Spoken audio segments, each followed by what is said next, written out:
lights are out and you stumble in the dark. You kept pushing on, but then you went too far. When your ship has sailed and all your dreams are lost, everything is wrong, you feel like it's your fault. Just remember, I will be there for you, baby. Remember, there's nothing out there to get you, don't forget it. When life throws lemons, just remember. Just remember. Just remember.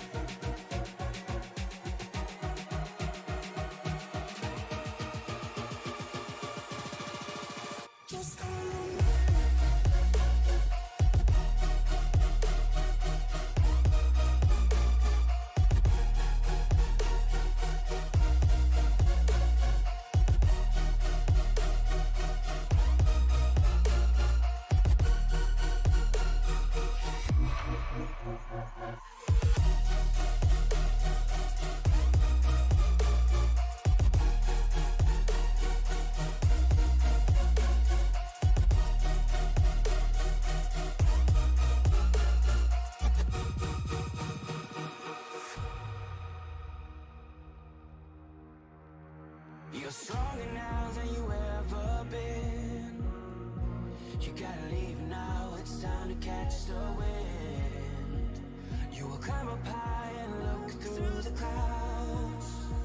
And when you're feeling low, I know you'll bounce back. Oh, and just remember, I will be there for you, baby. Remember, there's nothing out there to get you, don't forget it. When life throws lemons, just remember. Just remember. Just remember.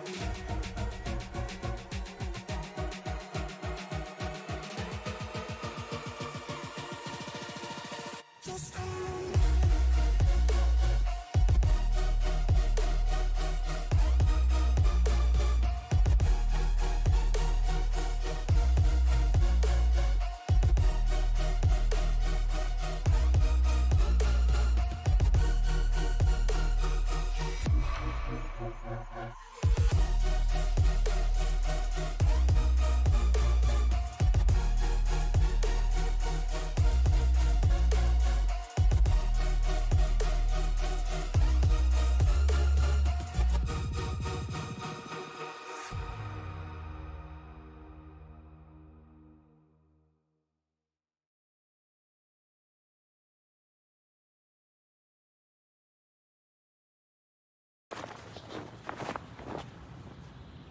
Oh, say, can you see by the dawn's early light what so proudly we hailed at the twilight's last gleaming, whose broad stripes and bright stars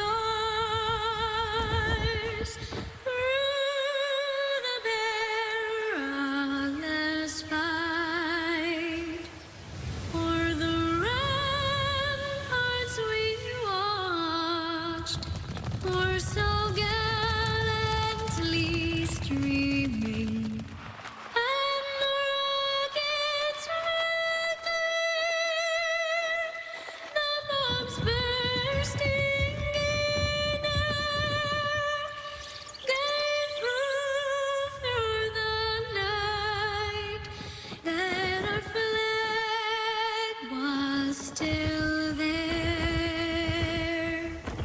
Oh, say,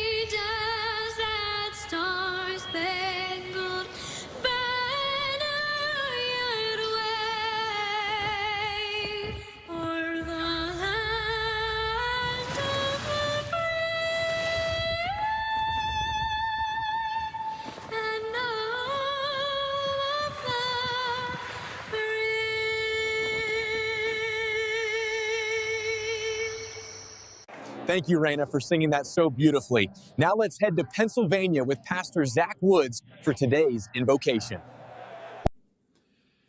Hello, and I am excited to offer today's invocation for the competition today. Before we dive into some Sim Rap Guy Cup Series action, let's spend a moment in prayer together, shall we? Let's pray together.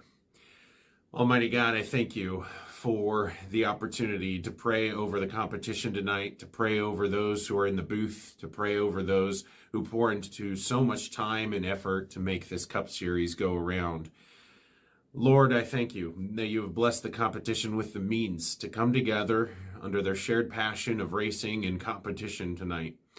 Lord, we cannot do this honorably without your help. And so as tensions rise and maybe angers flare, I pray that you might bless the field with a sense of fairness, a spirit of calmness, and yet one that still spurs upon competition. We want to honor you with how we act and how we drive, how we broadcast, and how we show our passions this evening. And so, Lord, I pray that whether we are at a super speedway or a short track, an intermediate, or anywhere in between, oh Lord, wherever the setting might take us, let us race honorably. We ask of that blessing tonight. We ask that we might honor your name and who we are and how we race. And all the glory and the honor of tonight's broadcast goes to you. We thank you, God, for the opportunity to meet new friends, to share in passions of racing, and to make this time about you. In your Son's name we pray, in Christ's name. Amen. Thank you. Back to you guys up in the booth. Thank you, Pastor Zach. Now let's head trackside with Lugo the Lugnut for today's command to start your engines. Gentlemen, start your engines.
Hello, race fans, and welcome to the Indianapolis Motor Speedway. We are live for the EOL Race Rap Guy Cup Series. Getting ready to do battle for 250 miles here in Indianapolis. One of the most iconic racetracks in the history of people driving cars to go fast. Indianapolis Motor Speedway is a place everybody wants to win. But before we get ahead of ourselves, I'm Liam Irving, joined up in the booth by Alan Bergen. Alan, how you doing tonight? I'm doing wonderful, man. I am pumped. Indianapolis Motor Speedway, the big track. This race, you know, ever since going back to the oval in the real world, this track we've been running in the oval for years and years here on iRacing. Iconic victories from IndyCar to NASCAR, even Formula One. Liam, I know this track is near to your heart. I know you had this track circled on your calendar all season long in the real world and in the virtual world. I'm excited to get started here. 250 miles here for the DJ Knights, 250 at the Brickyard. And I'm telling you what, these guys are getting into qualifying. I cannot wait to see who comes out on top here at Indianapolis. It looks like we're going to have 26 drivers ready to put down a lap. We'll see if we get any more stragglers come in during the course of qualifying. But 26 drivers are ready to roll here. And like you said, it's the big track. It's 2.5 miles. We've got 4 virtually equal corners of about 90 degrees of rotation each. I think it's 8 degrees of banking. And 2 very long straightaways, 2 short chutes to throw them all together. The track was originally built in 1909 as an automotive testing ground. Somebody got the great idea, let's see if we can run 500 miles with our vehicles, and people from around the world showed up for the first one in 1911. From there on out, the Indianapolis 500-mile race was born. The only years that they have not run a 500-mile race in Indianapolis were the years of World War I and World War II. There was, of course, the COVID delay, which forced the 2020 Indianapolis 500 to be run in August. But other than that, every Memorial Day Sunday, the Indianapolis 500.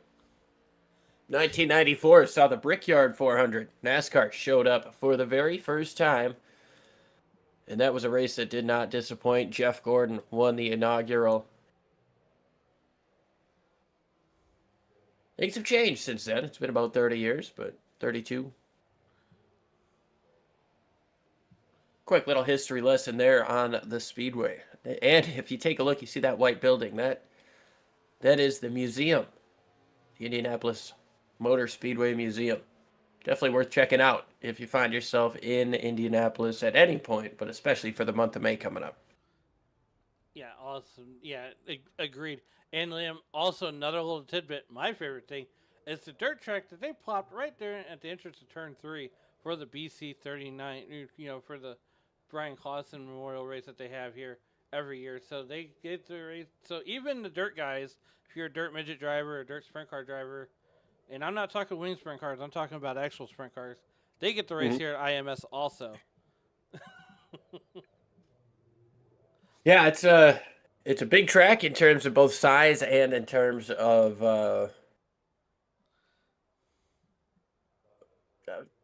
I can't think of what the word is. I had it in my head, but accolades. Track has hosted quite a few events, over 100 500-mile races, 25 or so 400-mile races on the NASCAR side, a couple of Grand Prix, some IMSA has happened here, like you mentioned, those sprint cars and that BC 39 Memorial Race. It's also where the Snake Pit is. So they'll usually have some concerts going on throughout the week. Carb Day is one of the biggest days for the concerts there. Last year, All-American Rejects and Bret Michaels was there. Man, I would love to see Bret Michaels at this racetrack. But nonetheless, we got cars qualifying on the racetrack right now. Tom Bourne is your provisional pole sitter, as he laid down a 51.82.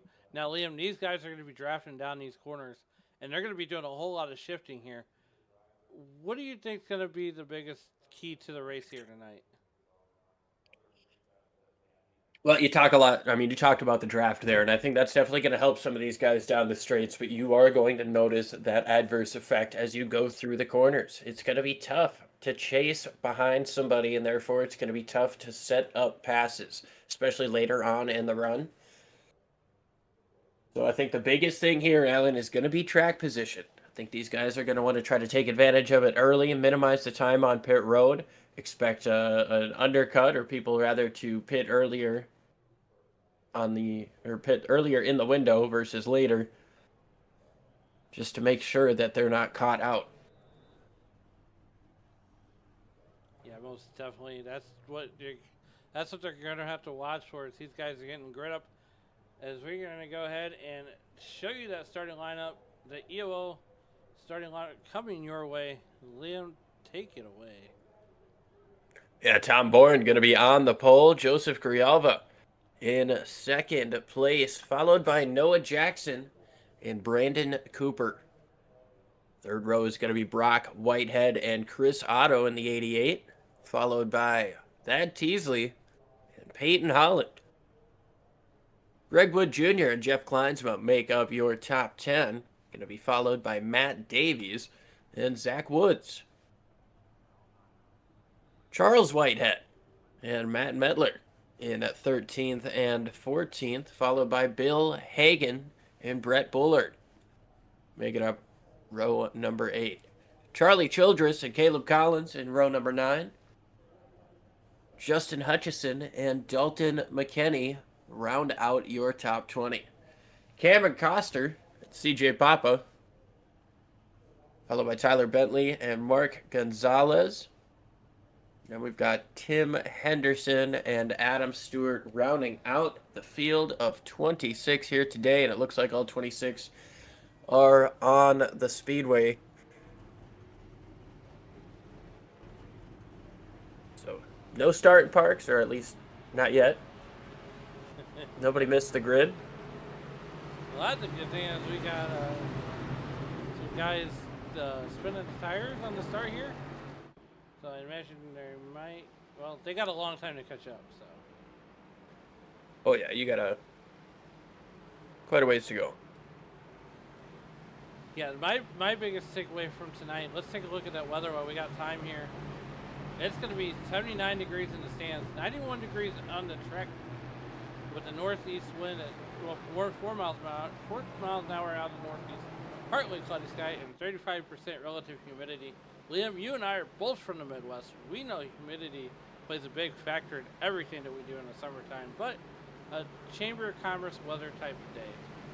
Resort weather. Oh yeah, this is one of those days where you sit at the desk at your office and say, man, I really wish I was outside.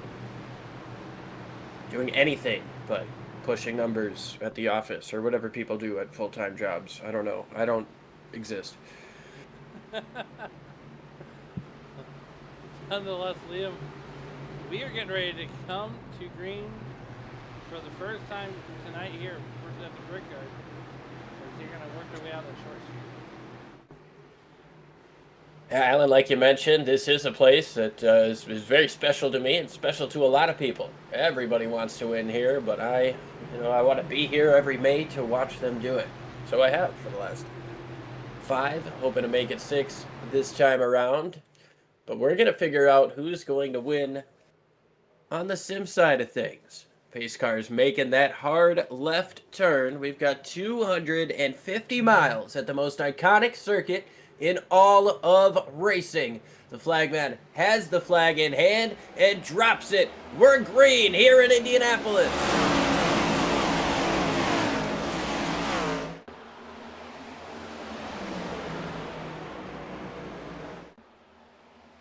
Tom Bourne gets clear. Side by side, Grijalva and Jackson on the bottom. Everybody gets through these first couple of corners okay. Seeing mostly everybody getting single file already. Can't say that's terribly unexpected. These guys are going to want to see a 3-wide battle there. These guys are going to want to try to get single filed out, get in line. It's kind of a single groove racetrack, at least to start this race. You want to be right there on the bottom. Lap number 1 is complete. Tom Bourne has a half a second lead over Joseph Grijalva. Noah Jackson in third.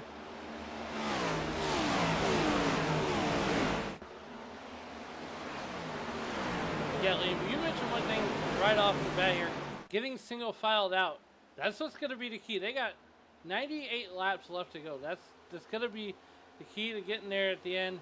And, these guys in the back here, right around that Bill Hagan and Matt Metler area, I bet, you know, I'm willing to bet dollars to donuts that they're gonna, you know, kind of ride it out, see. Let the track Zach let Woods them goes up the racetrack. He's slow. He's going to lose a ton of position here.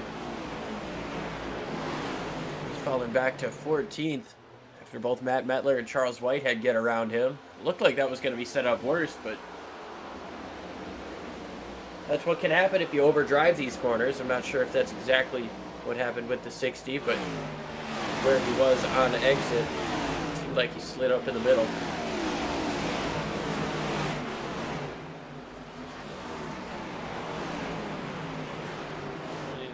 Side by side just behind these guys. There's one sideways coming up off of the corner.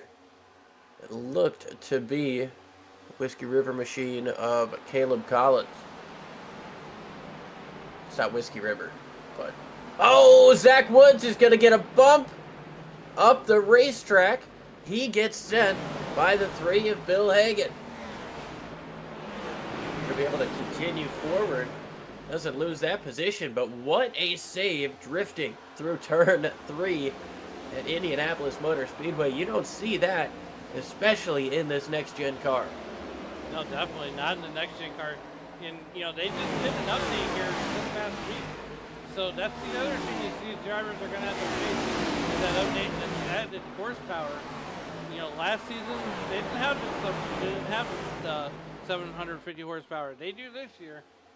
But I don't think they have that at a big track like this. I think that was just limited to a mile and a half or to a mile or less. Looks like Joseph Garalva having some connection issues. Continue to follow that one. And Noah Jackson's been able to get up and take the lead. And he's under fire from Tom Bourne. I'm not sure if that connection issue is something that potentially caused his pass for the lead, or at least for Grijalva to fall back to 4th. But Noah Jackson able to get around them both. He takes over the race lead.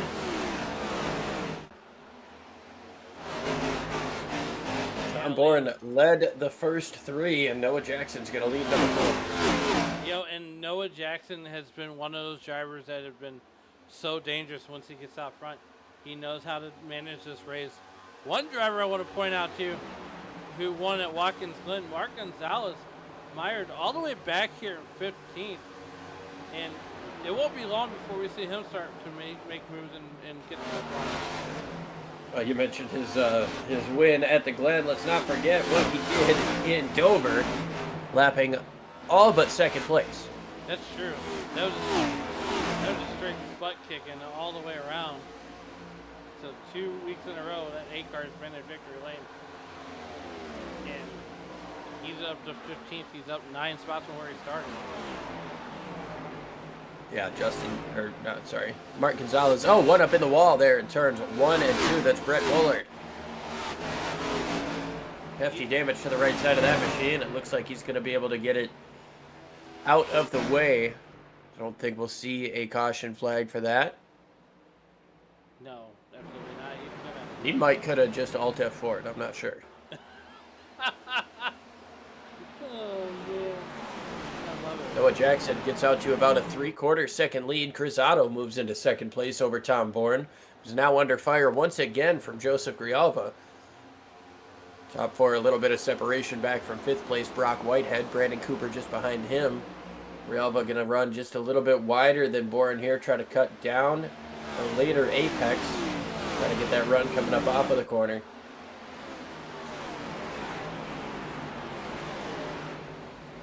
Liam, these guys are being nice through 7 laps so far. You know, we had those quick cautions at Dover, and then that race just, they just had those green flag runs. But I had the feeling, I'm not gonna jinx us. Just saying.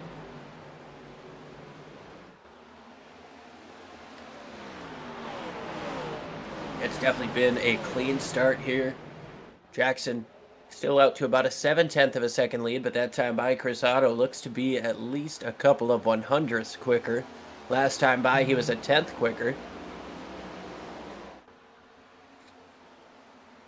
Starting to close in on that race lead. Ooh, we had one. Relva got the wall. I that wall sneak up on you. He's gonna get Oh, it that again. time Otto got it. Grijalva got it that last time and then got it again. This time Chris Otto snags it coming up off of turn number 2. It's going to be something easy for these drivers to do throughout the course of this race.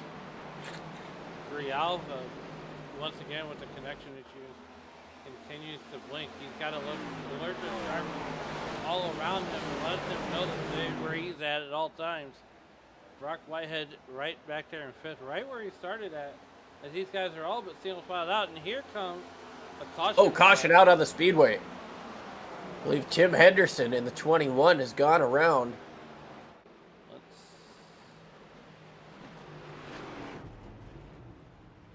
Yeah, he's getting it back straight there. Tim Henderson in the 21 in turn number 4. Doesn't look like there's a lot of damage on that thing. Might have just been a simple spin. Like a little chef's kiss, if you will. Well, Liam, while he catches the field, let's go ahead and see what happens to Tim Henderson.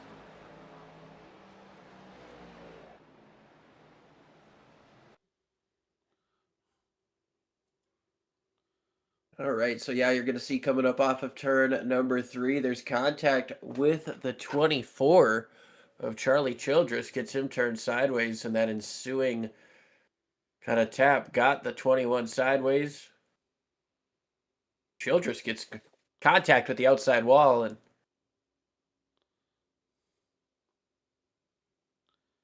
Ooh, there's going to be another hit coming, maybe? oh my goodness. What? CJ Papa driver? just barely getting through there. And there is the 21 of Tim Henderson making a little bit of wall contact. I mean, from that angle, he looked like he just simply backed it into the wall. Yeah, a little bit of contact there, getting into the back of the 24. They're going to deem him at fault for that one. Looks like about half the field is going to elect to take a pit stop here under this first caution. Working now lap number 10. 91 to go.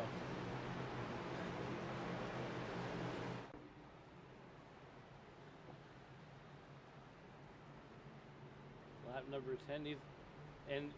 These guys were, they know how long these caution periods can last here on a 2-mile oval, and a lot of drivers look forward to this race. I know, the Red Line Racing team has, and a lot of these drivers, there's some drivers that just want to get through it.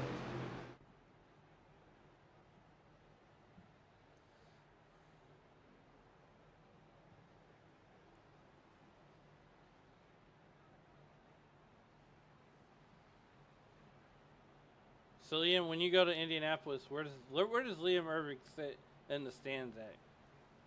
Everywhere. It's trying to find the best seat. I think turn 1 is probably where a lot of people want to be. And up high is where a lot of people want to be, but it takes some years to get there. I've sat in turn 4 a couple of times, turn 3, turn 2, sat on the front straightaway, and I've sat in the short chute between 3 and 4.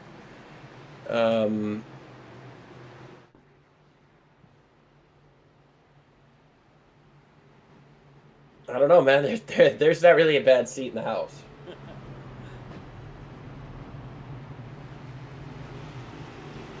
Well, I will say this. I feel like some years I got the best seat in the house watching on television because, well, it's Indianapolis, and that Memorial Day Sunday, you got Indianapolis, the Coke 600, and Monaco all on the same day. I feel like if you're a gearhead or a person that just loves motorsports, that is your day. Alan, I don't mean to break your heart, but they have moved the Monaco Grand Prix to 1 week later. Oh, no. We no longer have the Triple Crown of Motorsports. Or, sorry, what I should say is that 2 of the greatest races in the history of motorsports preceded by a parade. Anyways, Because we know there's no passing in Monaco. we got business to take care of.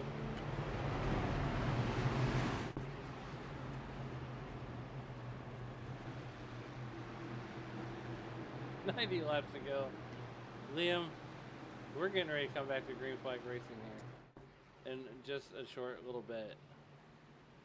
Yeah, and I tell you what, it's looking.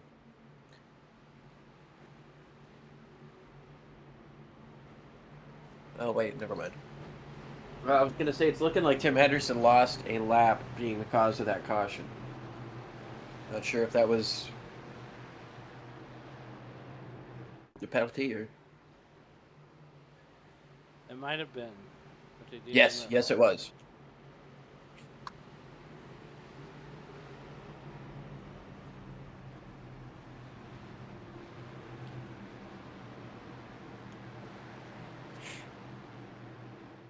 All right, well, he's going to move on to the back of this field, and we're going to get a chance to get another restart. This time it'll be with 89 laps to go in Indianapolis.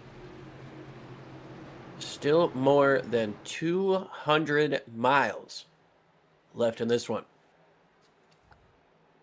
This time it's going to be in the restart zone. Pace truck makes that hard left turn. These guys got to wait, but not that long. Green flag in the air. Jackson's going to lead us down. Ooh, we got a crossover movement wanting to happen here.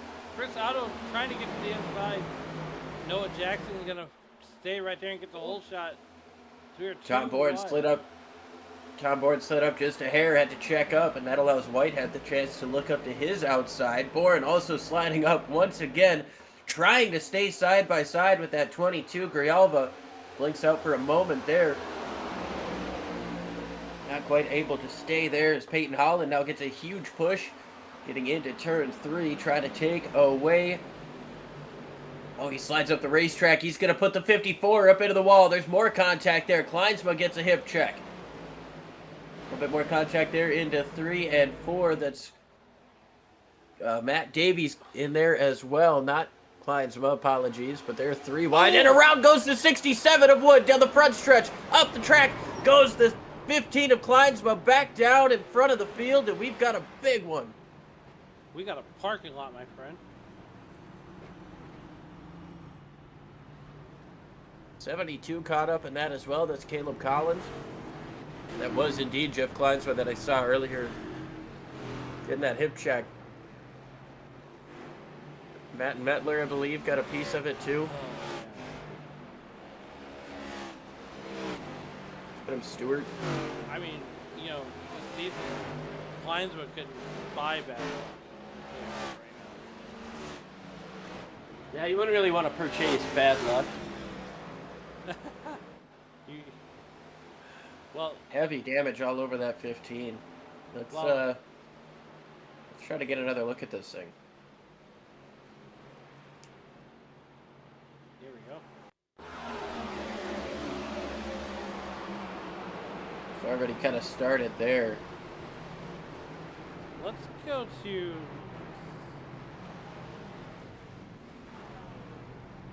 Let's do this. Let's go to Zach Woods.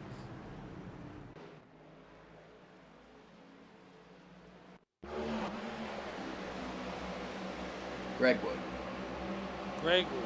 That's who. Yeah, so it looked like Davies was trying to go for a hole that was barely there. I think Wood could have given a little more space to the outside, but, you know, that's not implying that he, A, knows they're 3 wide, and B, there could be a, you know, he could be trying to close up that hole, but... Let's go on board here with Tim Henderson and see what he's... Here he is coming in a little bit late on the accident here. He's gonna just park it. He's gonna stop and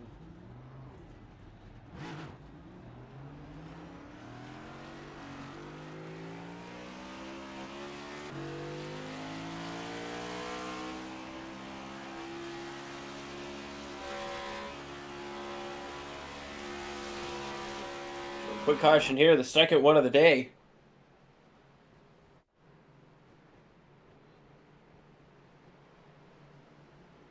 A lot of cars involved in that one.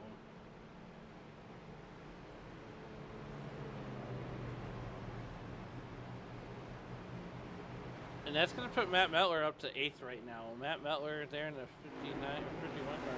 Got a beast mode performance in red line racing. Going to be lining up on the outside of that 4th row.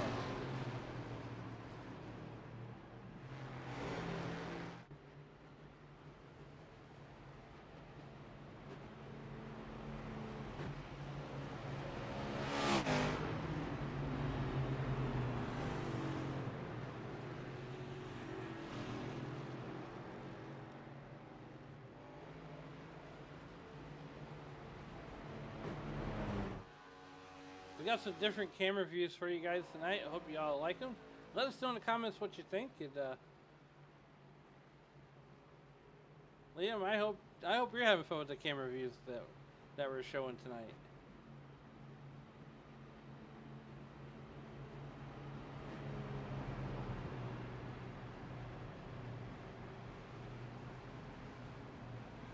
Yeah, you know, it's definitely interesting to be able to see what these camera angles look like from the iRacing side of things. Again, I try to watch them from the stands at this racetrack. It's a little bit of a driver's meeting, or a little bit of a conversation going on with race control, talking to, I believe, the 4 of Stewart.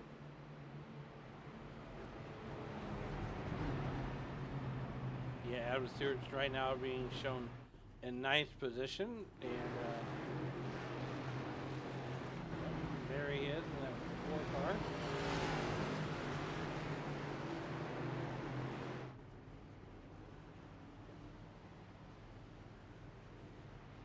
So when we go back to green, he'll be lining up on the inside of that 5th row.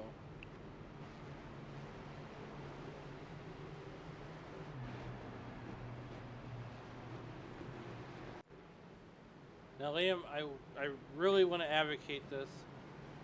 I really wish they'd bring the choose cone, or the choose line, or whatever you want to call it, into iRacing. I think that would make league racing a whole. There'd be a whole lot more strategy in league racing and on the public servers if you could choose which lane you're going to be in. I know a lot of leagues have adopted their own version of the choose, so. Yeah, it's just tough to implement kind of a full field choose there. But hopefully iRacing can get it done soon.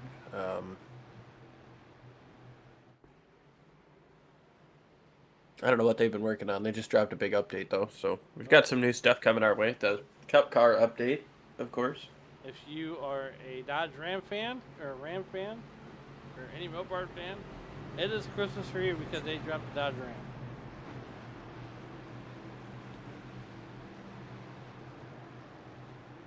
They did drop the Dodge Ram, so that'll be fun. I'm probably not going to race it. No? Nope, I got a Chevy.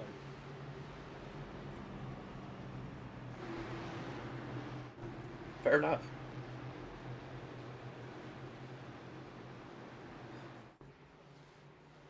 I think I've got both the Ford and the Chevy.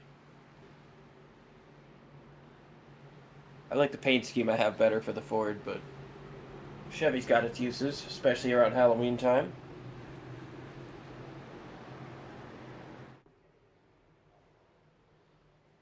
Well, Liam, lights The are race out. car's going to make that hard left turn once again. Going to retry this after the second caution of the race. Green flag is in the air. Noah Jackson going to lead him down.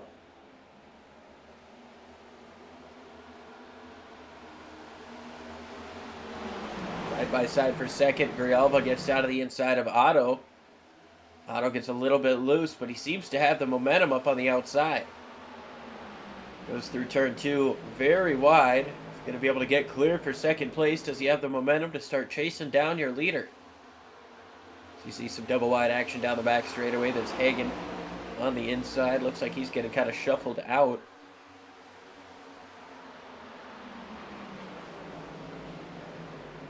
Tom Bourne trying to work his way back up through the field. We got one up into the wall coming up off of turn number 3. We're going to stay green, though. Yeah, it looks like the 10 machine's got some heavy damage to him. Justin Hutchison, so he's going to be followed back through the field. Tom Bourne trying to get down to the inside of Adam Stewart now. This is going to be a battle for the 9th position. Bourne just came in, took some fresh tires, got fuel. Now works his way down to the inside of Adam Stewart in a very decisive move through the middle of the corner. Just drives down beneath him. Mark Gonzalez going to try to push him down the back straightaway to follow him through. A little bit of a push up top, though, from that 45 machine. Sorry, the 54, rather. Side lane's going to prevail. A little bit loose there for Stewart. Gonzalez going to be able to follow through, and now the 54 of Brandon Cooper going to try as well to follow through. Stewart gets the wall a little bit coming up off of the corner. Yeah, Mark Gonzalez there, up 14 positions, has now broken into the top 10 here on lap number 19. I got a feeling they're going to make Mark Gonzalez earn this one here, as he dominated in Dover, won on a late race pass, last lap pass there in Watkins Glen, and they're going to make An him attempted work. last lap pass. Sure, attempted.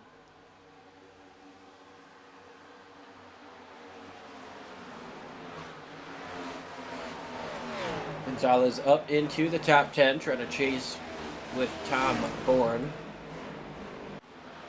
Both drivers came in for 4 tires at that lap 14 caution.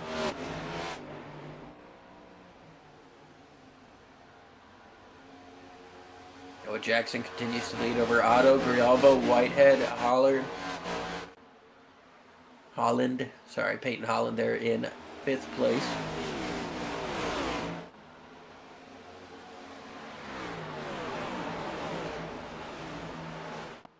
We made it to lap 20. 61 to go. Yeah, 81. 81. Sorry, my math isn't mathing. We're doing St. Louis math. I don't think my math ever math.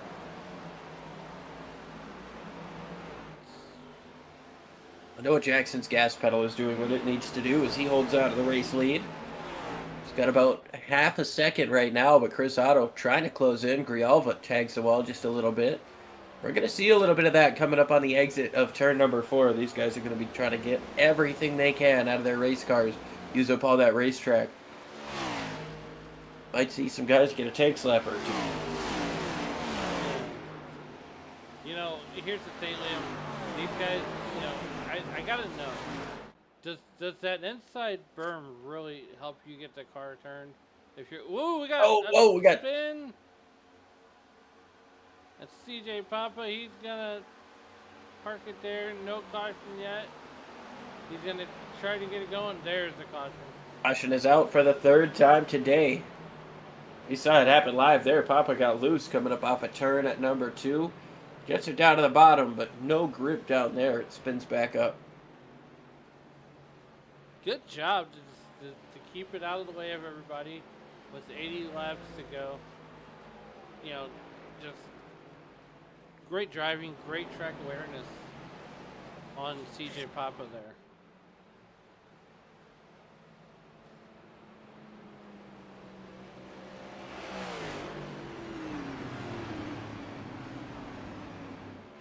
Under caution for the 3rd time here at lap 22, or lap 22 rather.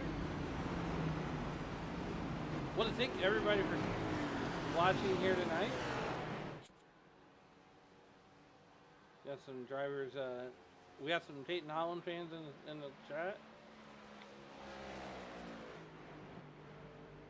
Grava fans. Joe Grava watching. C. Rooster says he used up his last provisional tonight, spending time with family. Family is so important, especially when we do this week in and week out. You know, Liam, you know, I'm so glad that my wife lets me come down here and do this. Of course, she probably as thankful that I do this to get away from her.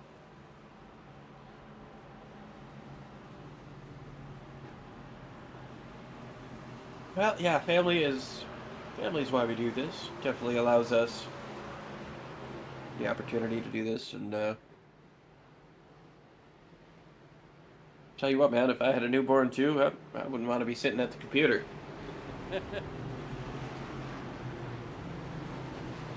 Speaking of family, Sunday night, Liam, with the Icon Cup Series, we go racing in the desert, or Las Vegas, with the Icon Cup Series, so be sure to tune into that at 7 Central, 8 o'clock Eastern, and then Saturday, the ECR, Mike Damani and Colin McDonough on that one, on the call for the ECR Cup Series. And, I always get a chance to tune into that every once in a while.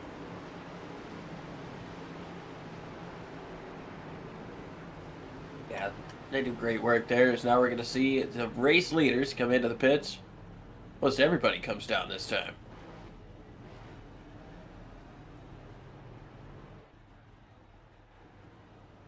We cannot wait to see who wins the race off of pit road. Tom Warren going to win the race off.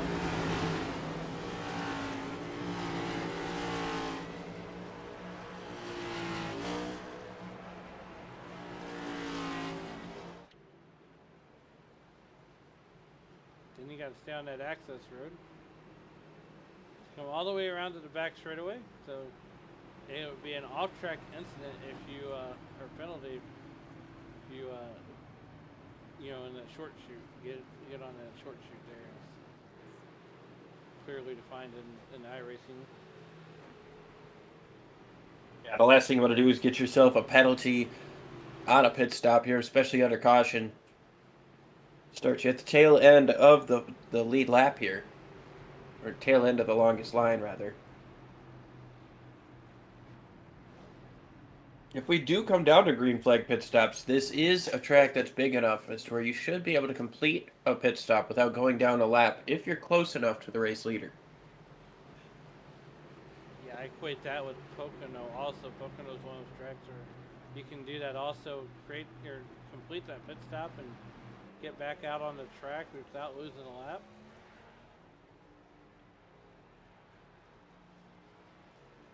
Dalton McKinney and Tom Bourne are going to be on their front row when we go back to green flag racing. And I believe that Greg Wood Jr. trying to get the wave around. Should be waved around this time by.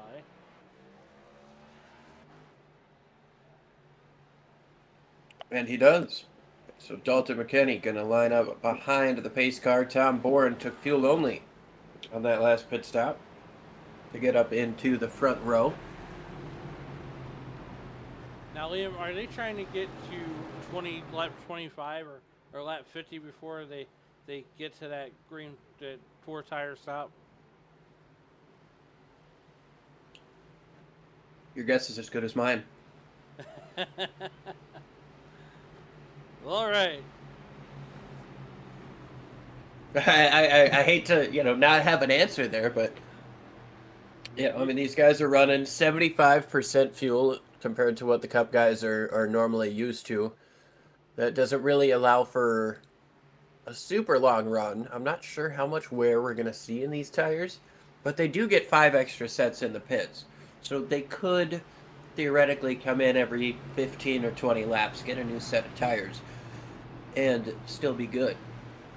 But we haven't seen a whole heck of a lot of fall off. We haven't seen a whole heck of a lot of benefit to having new tires. Tom Bourne started to kind of work through the field a little bit. He had Mark Gonzalez behind him. But he kind of stalled out around 10th place before that 13 car spun around. So I'm not sure if the longer run could have helped him with those tires, but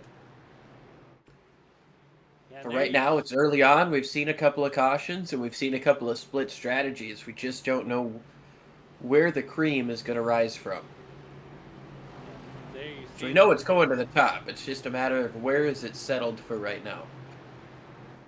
And there's that pit stop information as we get ready to go back to green flag racing. the Milwaukee green flag is coming out here as Tom Bourne, Dalton McKinney hit the Geico restart zone, and we are back to green flag racing here in Indianapolis.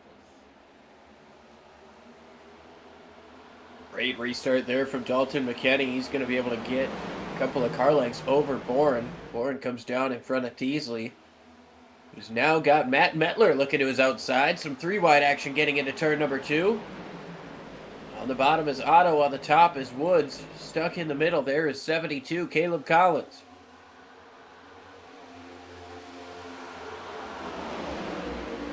Otto trying to use that side draft.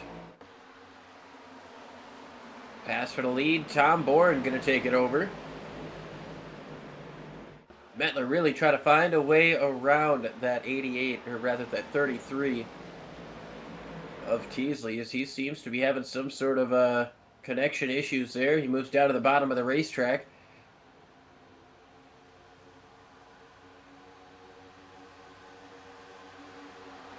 We'll lose a couple of spots with that blink there, but we'll be able to continue on for the time being. Tom Bourne already out to a 3/4 second lead as McKinney trying to keep that 88 behind him. This might be where those tires are starting to play a factor as you see the 88 get loose coming up off of turn number 2. That's going to allow Teasley the opportunity to look down to the inside. That 33 machine sitting in the top 5. Started in 7th place. Not quite able to make that pass on the 88 of Otto, but looking at it now, Otto moves down to the inside of McKinney, who checks up just a little bit to let him go by. Teasley going to try to follow him through. Teasley's going to lose a little bit of time to that car in front. Tom Bourne out to a 2 1/4 through 2 laps, but now a new player in 2nd place. See if Otto can start to chase him down as McKinney continues to fall backwards. Well, Alan, tires might be important here as Otto gets sideways coming up off of 2. Big time save by the 88 machine. Matt Metler is going to do the same thing in the 51 car. He's going to lose wholesale positions. And one driver that has yet, he's trying to break into Matt Metler, dropping like rock. He's in the wall. He's got an issue, and he's going to lock up the brakes, get off the gas, and nurse that thing back to pit road. We're going to keep an eye on that. Yeah, right now he's in the racing line. We'll see if he comes into the pits. Doesn't look like he's going to this time. He might be trying to hold off for another caution flag. Otto is really driving that thing hard. I would wonder if those Dr. Feel Good just turned into Dr. Feel Bad for Matt Miller. But nonetheless, Tom Bourne still out to a 1.84 second lead over Tad Teasley and Chris Otto. Gonzalez moves down to the inside to make a 3-wide pass. He's going to get up into 8th place with that. That's what we call a 2-for-1 special. Whitehead was a little bit sideways after that. Going to be able to continue on. Gonzalez now works down to the inside of Caleb Collins, trying to take away 7th place down this front straightaway. He's going to have a little bit of help from Brandon Cooper in the 54. Gonzalez makes that pass look easy. Gonzalez up to 7th already, up 17 spots. And this is where he starts to shine as we got 71 laps to go here from Indianapolis. Run, Joseph, run.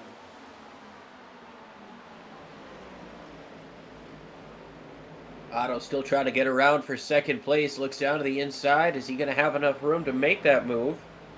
Not quite. Coming up off of turn number 4, though, he's got to run. He looks down to the inside. Can he get that side draft and pull that car back? No, not quite.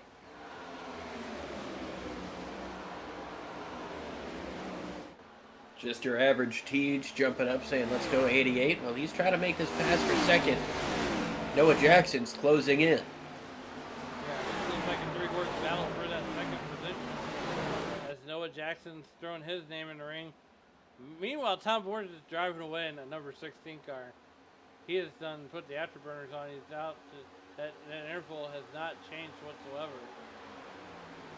Yeah, he absolutely loves how competitive this race is behind him. He does not want to see these guys, figure things out. He wants to see them stay side by side, keep that Teasley machine in second place, because that's the one he's been able to drive away from. If you get Otto up into second, it might be a different story.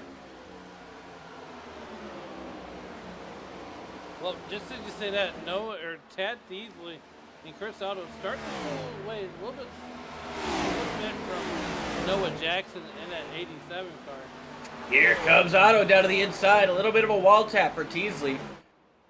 He's going to try to keep it up there on the outside. Now falls in line behind Otto. New face in second place. 2.2 seconds behind the race lead. Noah Jackson going to follow suit and make it up into third. I feel like that pass is going to come. I thought it was going to be a 2-for-1 special.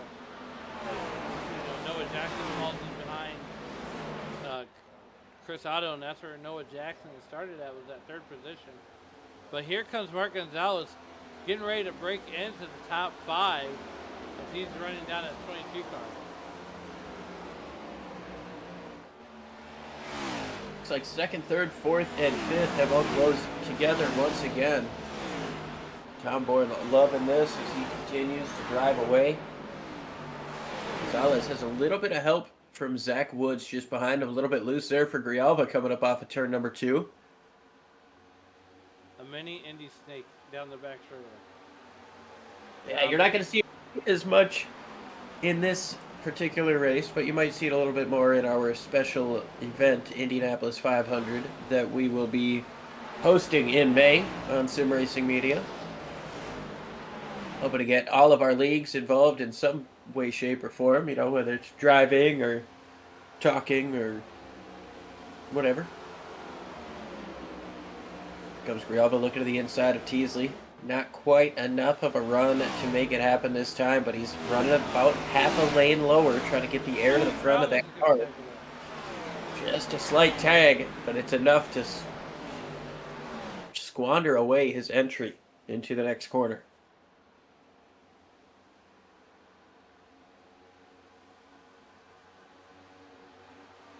Dead Space 123 says, 88, let's win it. Well, he's up there in second position. He's got to make up 1.1 or 2 second deficit. Here's Tom Bourne and that number 16 car. Tom Bourne driving away off into the sunsets. We got side-by-side action here with Tad Teasley and Joseph Grijalva. And now, Mark Gonzalez into the Yeah, Gonzalez really has closed in on this battle. He's closed in a ton on Teasley just in that corner. Now he looks down to the inside. Is he going to be able to get that grip? He's side by side coming up off of the corner. He's got enough for that side draft. Oh, into the wall. That was Brandon Cooper coming up off of turn number 2. It looked like he just got a little bit loose, potentially overcorrected and hit that wall. absolutely great racing here at the front of the pack. We go back and get some TV time. Some of these guys in the back here. As Brandon Cooper under fire from Zach Woods.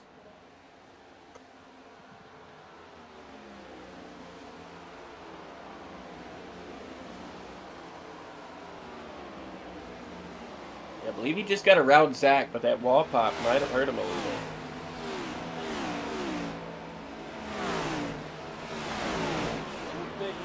Here we are with 66 miles to go. Here in this one, these tires are got to be starting to fall off just a little bit as these guys are making their way around this 2-mile Indianapolis Motor Speedway down the long back straightaway. It looks like we got the 31 car Brock Whitehead looking on the inside of Peyton Holland and enter Matt Davies into that conversation. Davies recovering nicely after that penalty for the contact that brought out the second caution of the race. He's back on the lead lap, currently sitting in 12th place. sees the top 10 spot not too far in front of him. That's got to be a motivator. Yeah, now you see, like, in the grandstands, that front straightaway is now covered with shade as the rest of the track is the sun. How does that affect the car when you drive down onto the front straightaway into the shade and then you come back on the back straightaway into the sun? Well, I mean, you'd expect to get a little bit more grip in the shade with the cooler temperature, not being baked in the sun like the rest of the racetrack is, but it's not as much of... Oh, problems! Brandon Cooper gets into the wall hard coming into the coming through the short chute. No caution. He's going to bring it down pit road. Heavy damage there on that 54 machine. We'll see if we can take a look at that in just a few moments. He went hard into that outside wall. Let's see if we can...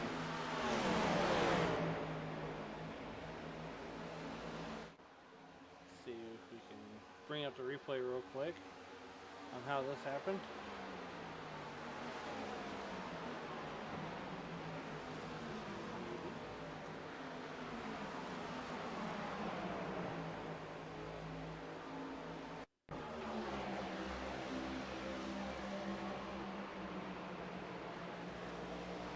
This happened just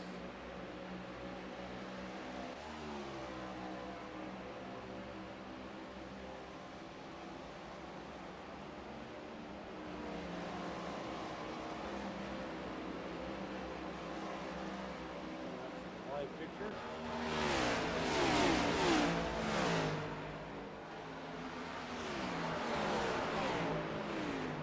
Sounds like Peyton Holland had a moment there while we were looking at the replay as well. He was able to save the car, but he falls back to 11th position. Things really seem to be wearing on these drivers as the run continues on.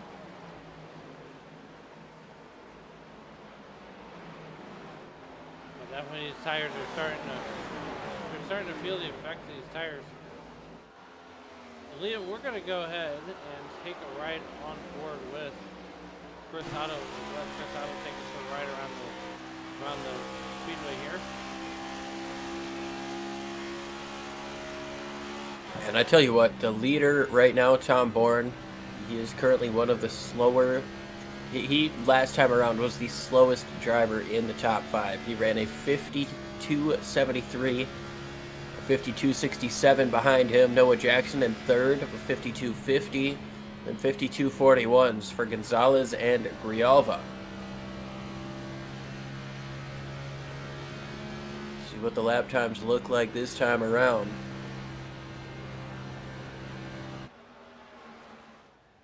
But Tom Bourne, I mean, he's got the fastest lap of the race. Take a look at our top 5 fastest laps here, and I don't think anybody other than Bourne has gotten into the 51s. Right now, the fastest time around was we're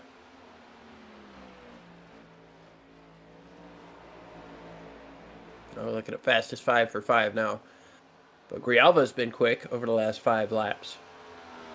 Tom Bourne, all the way, in the lead, but he's down at the bottom of this list.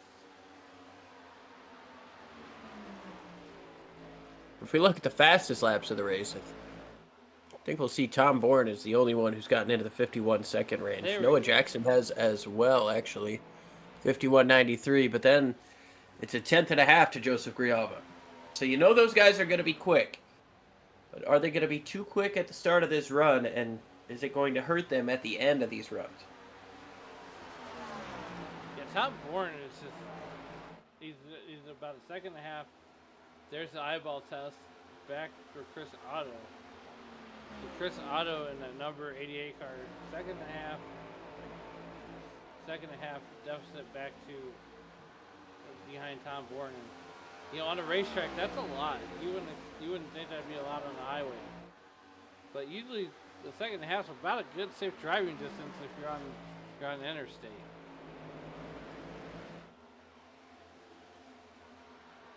Yeah, I don't know if safe is the word that these guys would use about a second and a half on the racetrack, but it is closing a little bit.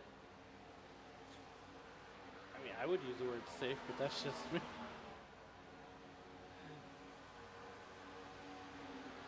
Now, if you're in front, it might be safe. If you're behind, Yeah, that's true.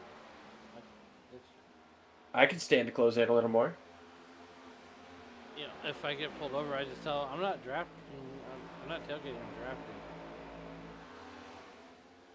Now, what you tell them is that you had a little piece of trash on the grill. Oh, okay. Yeah, and you had to get it off. Mm-hmm.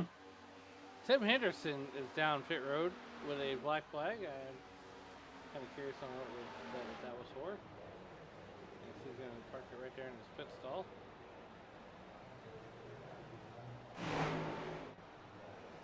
I will keep you posted on that. Not sure if that was a scheduled or unscheduled pit stop, but definitely it looks like he got in there too hot.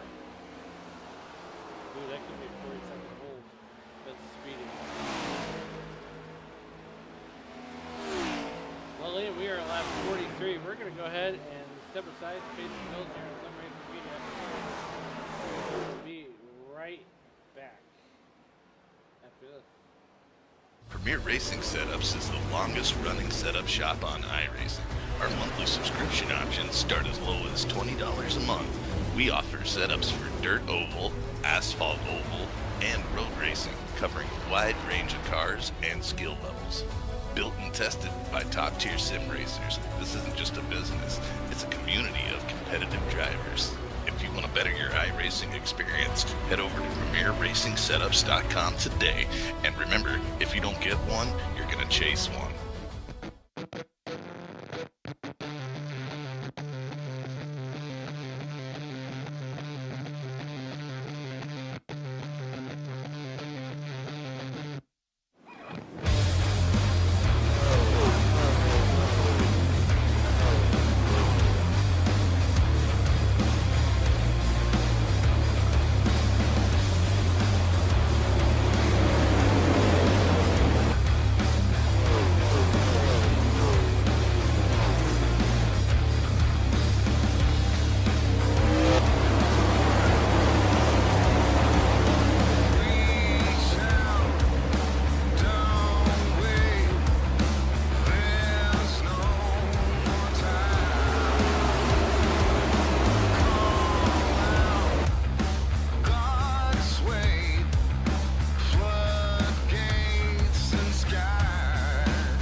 Back live here at Indianapolis. Tom Bourne continues to lead, but it's closed in. It's less than a second between first and second place. Noah Jackson in third. Still about a quarter second off of Chris Otto. Mark Gonzalez works up to fourth place, and Joseph Grijalva in fifth. Green flag pit stops should be coming our way pretty soon. We've seen a couple of guys come in already. Zach Woods, Charlie Whitehead, Dalton McKinney. Yeah, that's the thing too. Is that's what we mentioned at break. Is Tom Bourne is just so good at managing his tires. Let's take a look at that weather one more time. Now it is still the same. Humidity's dropped. Still at a 4-mile-an-hour wind. And it's a clear sky right now, as we had partly cloudy skies at the start of the race. Also taking a look at the race recap. Tom Bourne has led 48 out of 100. Well, we're looking at 48 out of 100 laps. Tom Bourne's the current leader. 3 cautions for 9 laps and 2 lead changes. Liam, this is the part of the race where you kind of see that lull in the side-by-side actions. Everybody just making laps to get to the end. I mean, 3 cautions on a 2-mile racetrack. We're going half the distance of a 500-mile race. Yeah, we're approaching the halfway point here. Top 5 is within 2.5 seconds of the race leader. Mark Gonzalez has worked his way up into 4th place, and that's pretty significant, having started this race outside of the top 20. Had a couple of early cautions that he was able to kind of utilize to get through. Ooh, a couple of guys getting up near that wall coming up off of turn 2, but he was able to utilize those cautions to get through some of the traffic here. Now he finds himself in 4th place. Here comes Jackson looking to the inside for second on Otto.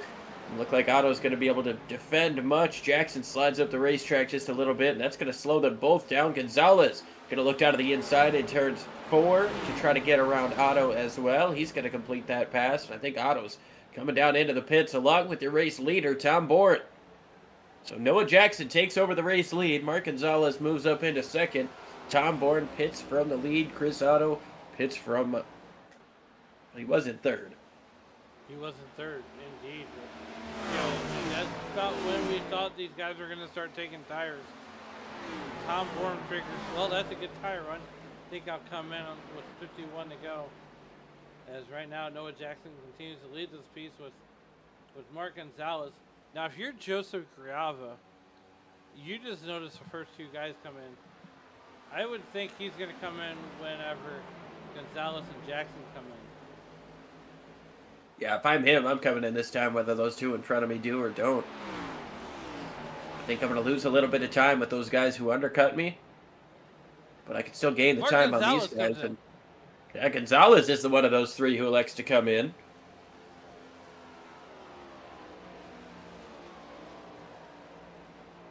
Jackson stays out another lap. 50 of them complete. 50 to go. Grijalva takes over second. Teasley in third. Collins up to fourth.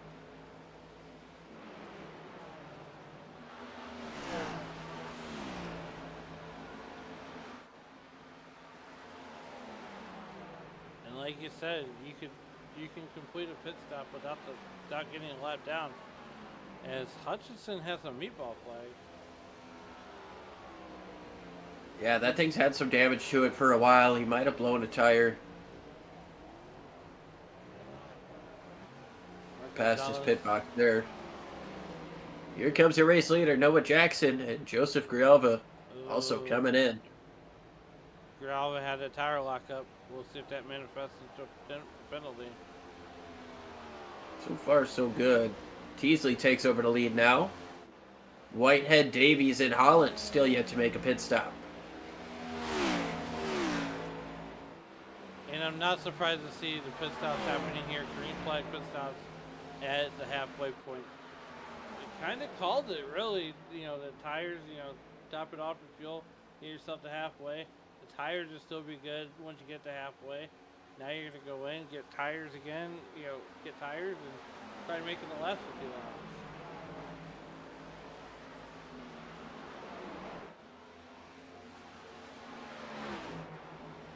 Yeah, we're going to need one more pit stop to make it to the end. But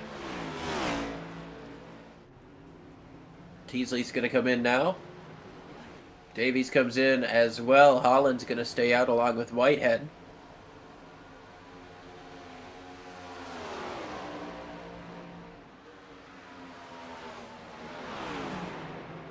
Woods in number 6 car.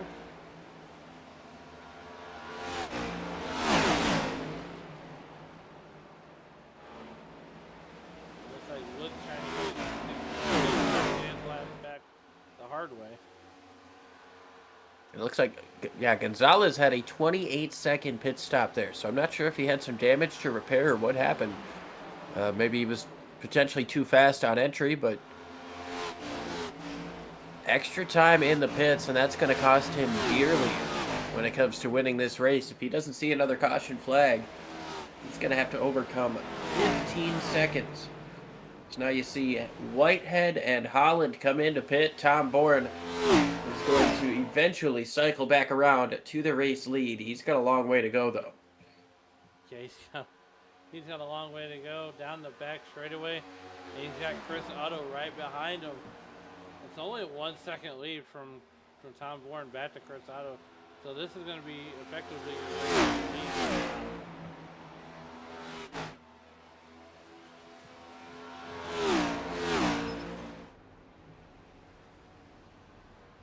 Whitehead and Holland just got into their pit stalls, and now here comes Tom Bourne across the stripe. He's going to retake the lead.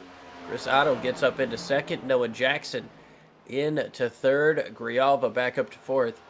And it's going to be a painful 13 seconds between Grijalva and Gonzalez as Whitehead and Holland are both able to get out in front of him. And that's what we kind of expected here. Well, Gonzalez got around him on the outside, so he's back up into the top 5. However, Still he's painful. 13 seconds off of the race lead. He's got a little bit of time to make it up.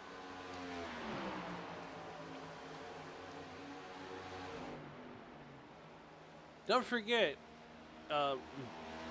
Sunday, me and Liam would love you to watch Icon, but there is a charity cup race, or charity truck race going on with Charity Cup, and you can join Mike Damani. He's going to be spinning the 1s and 2s, and Curtis Mitchell will make his booth debut for that race. They're going to be at Kansas. That's a great little series that Curtis has put on over there. And that's going to be at 8 Eastern, so 7 Central on Sunday.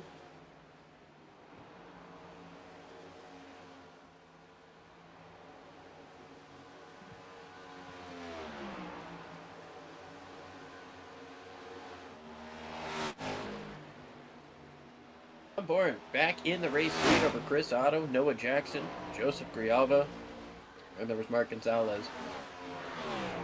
A little bit of traffic up in front of your race leader this time. Might be the 51 of Matt Metler. A little bit of dirty air could slow Tom Bourne up, but I don't imagine Metler's going to do too much in terms of slowing this leader down. He's currently sitting on the lead lap, but little ways to go in front of him for Dalton McKinney, so he could try to get that free pass if necessary. You're 100% correct. Tuesday night at 9:20 Central, 10:20 Eastern, you can catch Liam Irving and Mike Damani at the Western States Racing League. They take on Darlington, the Lady in Black, with the Truck Series. And you know, Liam, I know you guys had a lot of fun at Las Vegas last night with that series. I'm looking forward to watching Darlington. I'm a rolling roadblock when it comes to that racetrack. Yeah, it's going to be a lot of fun to see what those guys can do in the Lady in Black, but still got some time left in this one before we get on to the next show.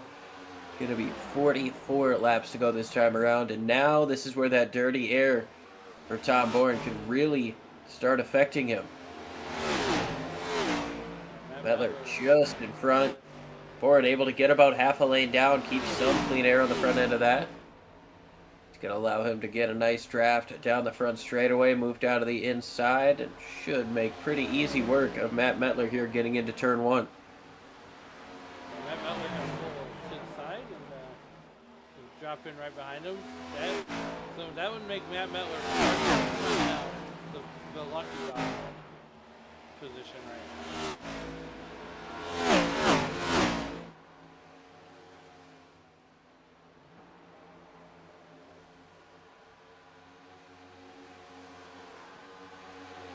Yeah, it's about 7 seconds up the road to Dalton McKinney, so.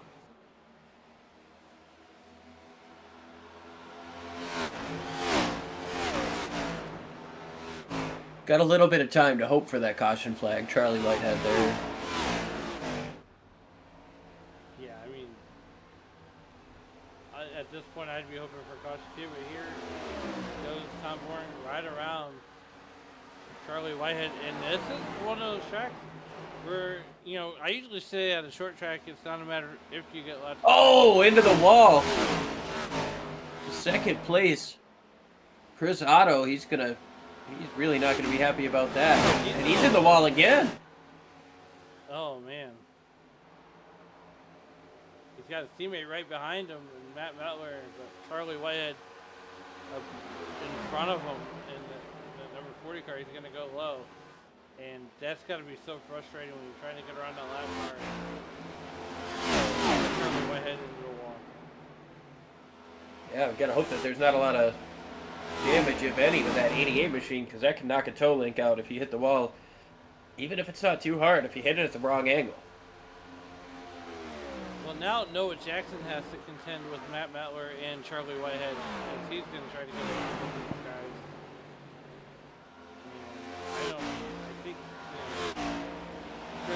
Oh, caution is out. Zach Problems with Zach Woods. Huge contact there. That front end is gone, and that car is stopped dead center. He's going to jump to the pits. Liam, let's... Caution is out for the 4th time today, approaching 40 laps to go. Bill Hagan also seems to have some sort of issue. He jumps to the pits. Let's see what happened to Zach Woods. Oh man, just gets sideways.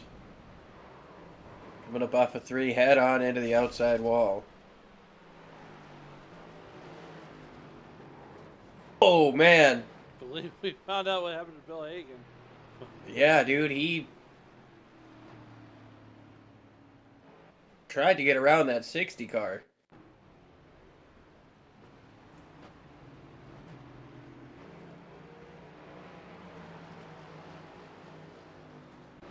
Tough break for that driver in the 3 car. Like you mentioned, he's trying getting around that 60 car. And that's going to be right after it happens. Click on yellow flag.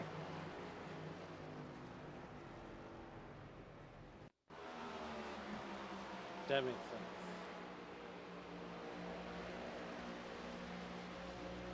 So Zach Woods has already spun out. He's there, and that's a hard Yeah, hit. I wonder if the 3 expected that the 60 wasn't going to stop right there in the racing line, and last second cranks it hard right to avoid him and loses control.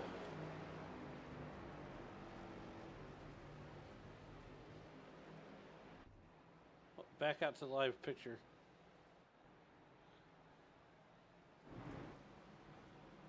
We're at 40 to go, so 40 laps to go, and the field's going to get bunched up once again. Matt Metler going to be the lucky dog. As Dalton McKinney got that oh so welcomed caution flag that he's open for.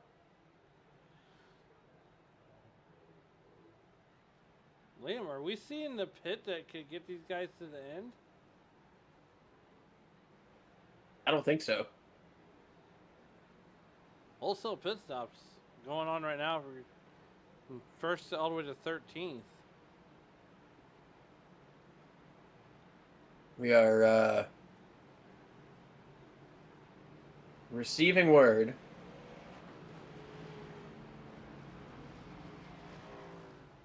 was a mistake in setting up the session, and the Fords were left. The Fords only got 3 sets of tires, while everybody else got 5 in the pits. Oh no.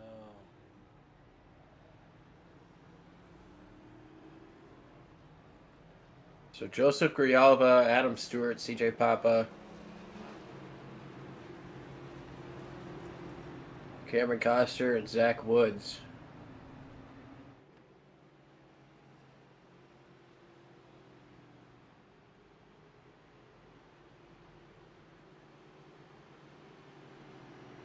So with that, Grijalva's going to take no tires.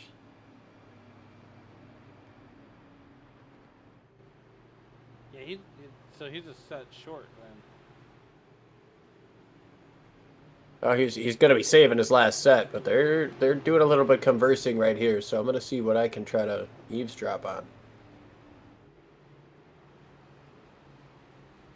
William Irving getting answers to the hard-hitting questions of the day.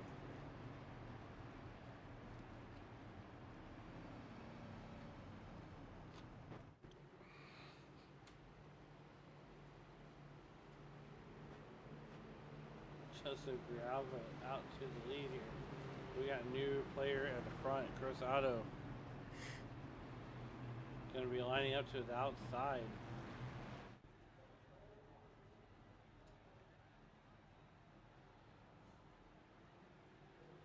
Little whoop-de-doo. Matt Metler going to come into the pits. That 51 car.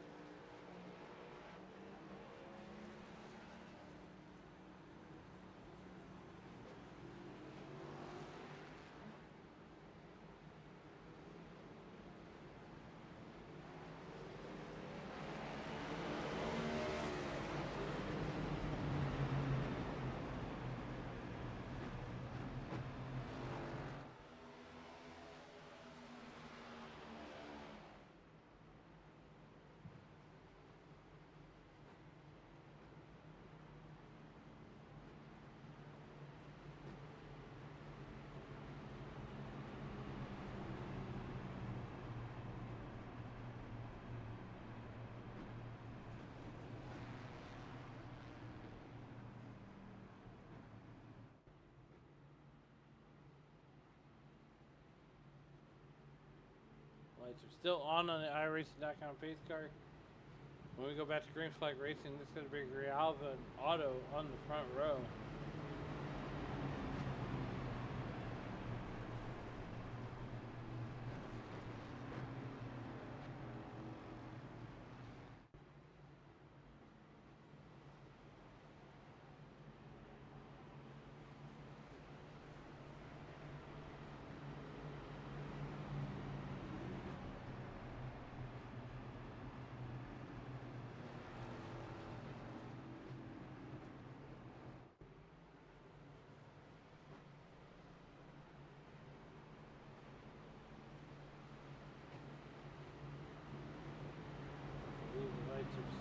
Off now. They should be coming off this time by.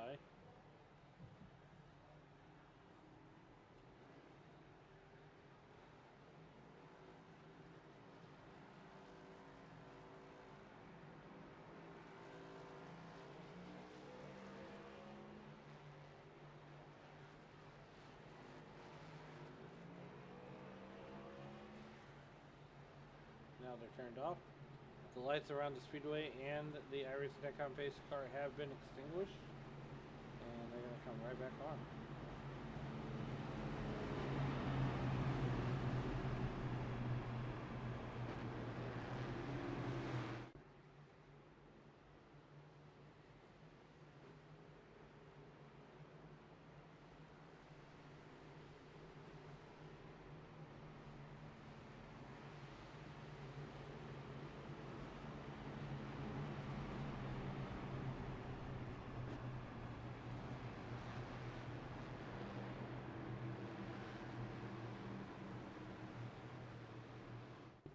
Wave off this restart here and go another lap or so. Noah Jackson is going to be starting on the inside of row number 2, or on the outside of row number 2. In that 4th position, Tom Bourne going to be starting on the inside of row number 2. In 3rd.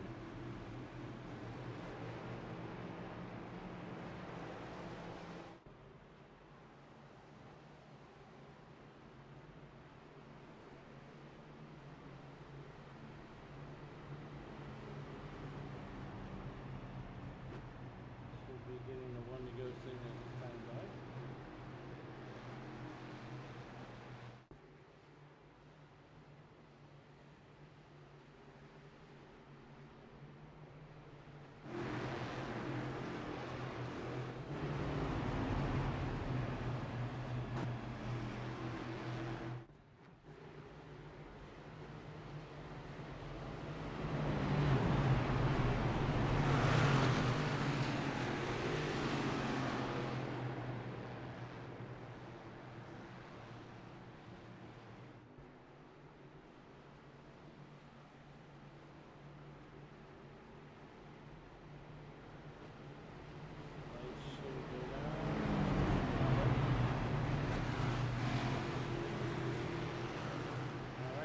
Been extinguished on the iRacing.com pace car. We're going to get this race restarted here next time by. We go back to green. It's going to be Grijalva, Otto on your front row. Jackson and Bourne on row 2. Peyton Holland and Brock Whitehead row 3. We have 36 laps to go here from Indianapolis.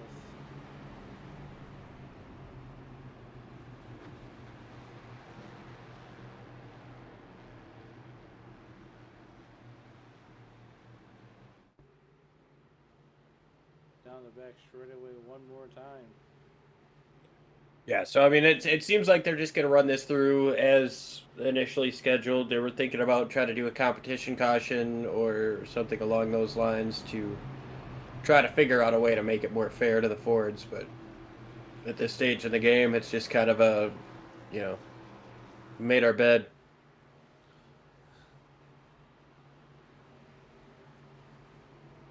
So a really, really tough situation here for the race leader, Grijalva. Absolutely a situation out of his control.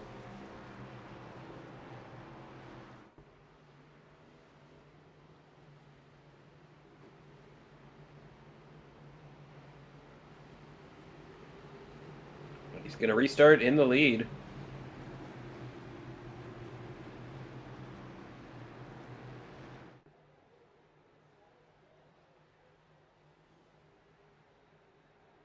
And the pace car is going to make that hard left turn after an extended caution. Trying to figure out some issues with what we had in the pits. We are back ready to race. 35 laps to go in Indianapolis.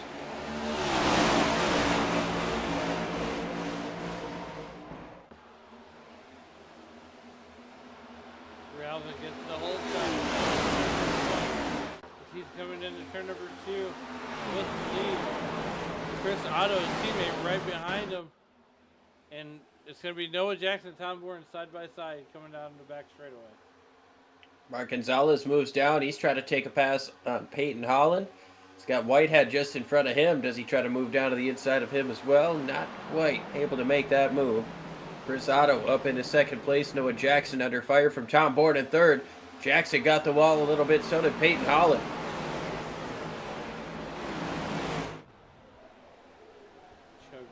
Driving out to half second lead. He's going to take it all the way down to the inside.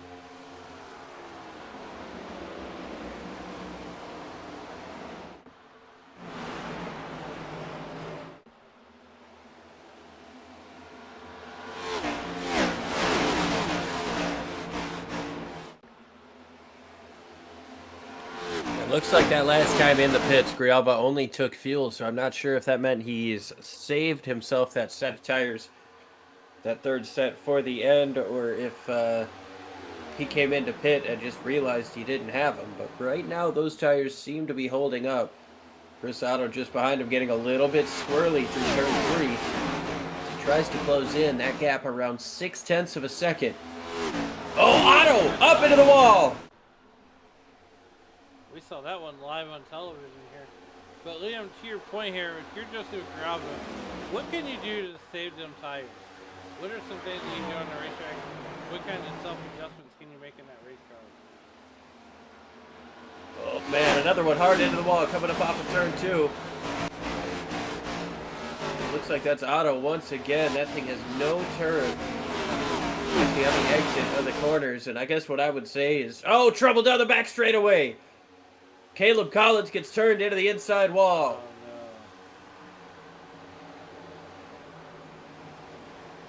Oh no. That's Still not gonna be a green for caution. now, getting back up the racetrack. Staying green. Caleb Collins turned around down the back straightaway. Matt Davies makes contact. just as he was spinning around, Noah Jackson sets the fastest lap of the race. Yeah, we're down to the 51.50s there for Noah Jackson.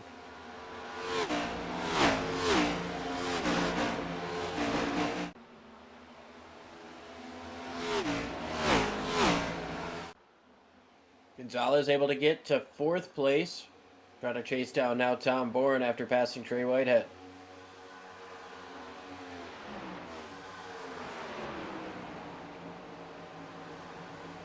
And there's Mark. Sorry, Brock Whitehead. Trey Whitehead is usually in the booth with us.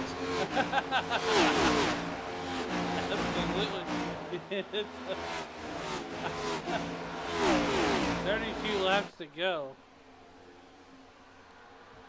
Brock Whitehead in 5th, Mark Gonzalez back up to 4th. And he's trying to run down Tom Bourne.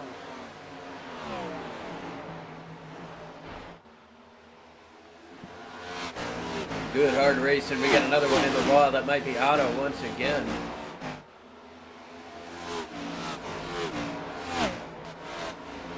Chris Otto's car is not looking happy right now. I believe he's another one of those Ford drivers. No, he's a Chevy driver. Okay. Just for context, one of those Ford drivers up in the east to the third to go. And then Adam Stewart back there in 9th position. So just holding on the top 10. Joseph Grijalva. No, it's Matt Mettler pointing to the proverbial parachute going up there.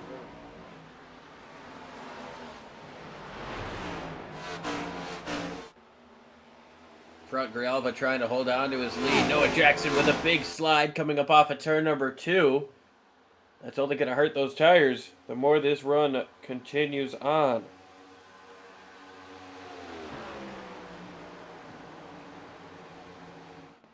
If you're Grijalva at this point, you're doing everything you can to keep that 87 behind you. If you can, you might be able to run this thing as long as humanly possible.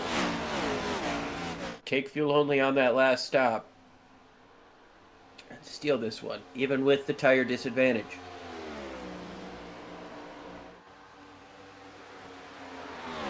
Still, you got to feel for that 22 machine. He's been one of the quickest cars all race long. He's hardly even left the top 5. As a matter of fact, is the only Ford in the top 10.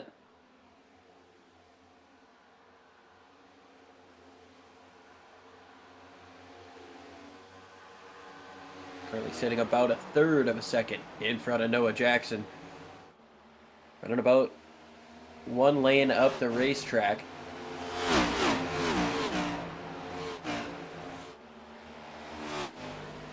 The time around, he gets a little bit lower. And that's going to cost Jackson a little bit of time here down the front straightaway. He's going to be able to draft his way back up and regain what he just lost. But when you take away somebody's exit onto the long straightaway,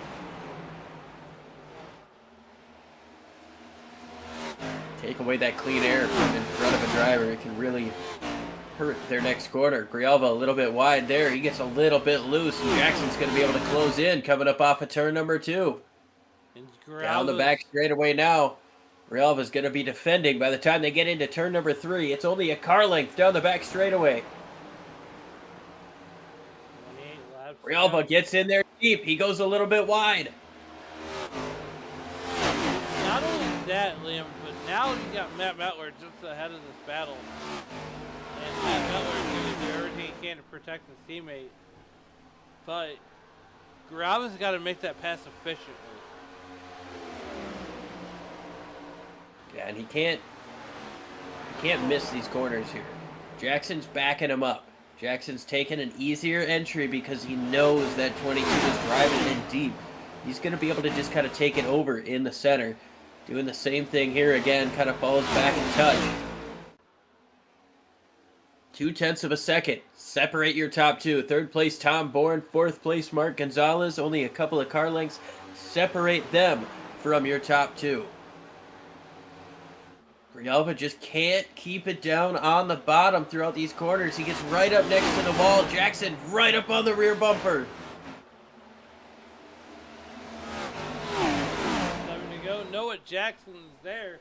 I know a guy too. His name is Noah Jackson, and he is all over the back bumper of that 22, the Redline Racing Network Ford Dark Horse Mustang, and his teammate Matt Mettler trying to stay on the lead lap.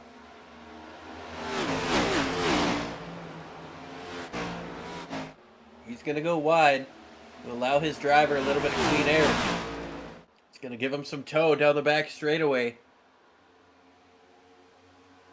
Noah Jackson taking a peek. Jackson moves down to the inside of Grijalva. And now Matt Mettler is going to inadvertently set himself up to be used as a pick. Up the racetrack he goes. Jackson gets a little bit sideways. Tom Bourne moves down to avoid Matt Mettler. Joseph Grijalva going to lose the race lead. 2-for-1 special for for Noah Jackson. Here comes Mark Gonzalez, not falling for an ending snake.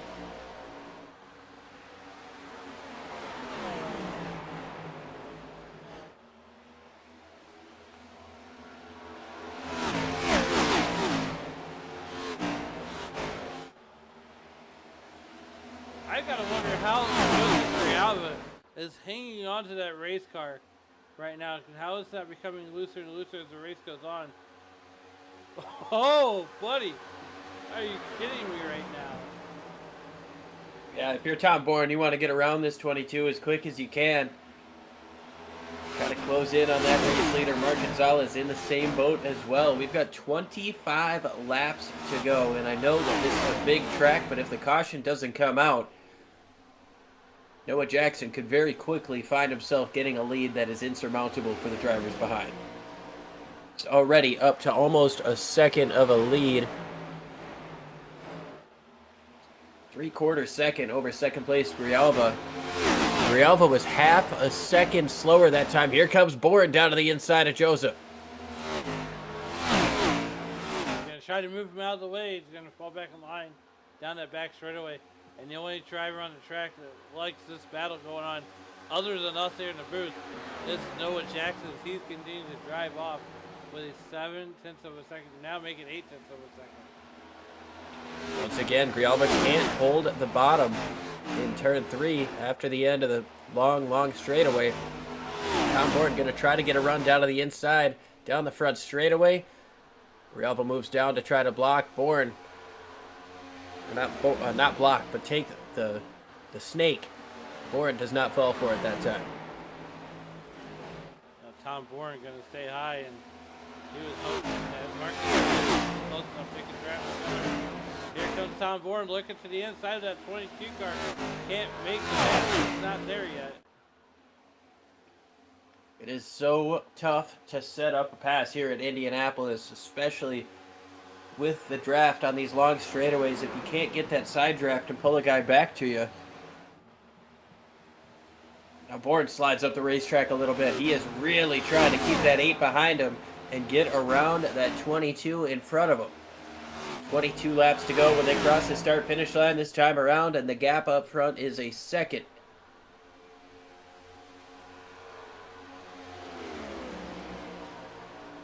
Noah Jackson set the afterburner, but we're going to stick with this battle for a good minute here as Bourne's still working on that 22 car.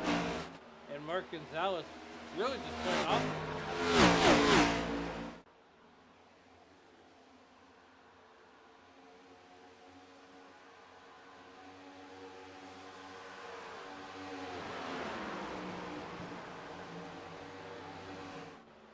Seems like Grijalva's really kind of settled in on these tires. He's not losing much time to the leader anymore as Gonzalez tagged the wall pretty good there. Cost him a little bit of time. Yeah, he's going to lose a little bit of time. And here comes Grijalva running in the tire track with Noah Jackson. Tom Bourne still running in his third. We are single spot out, 21 laps to go, 21 circuits left here to Indianapolis.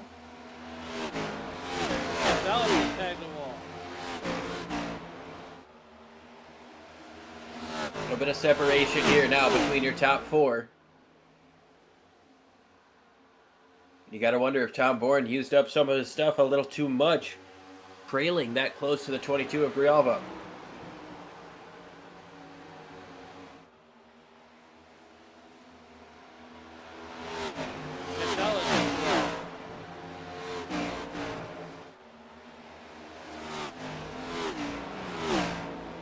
Here comes Tom Bourne. 21 laps to go. He's going to be the first of your leaders to make a green flag pit stop. As long as he doesn't speed, he's close enough to be able to do it without losing a lap. So he'll be safe if the caution comes out.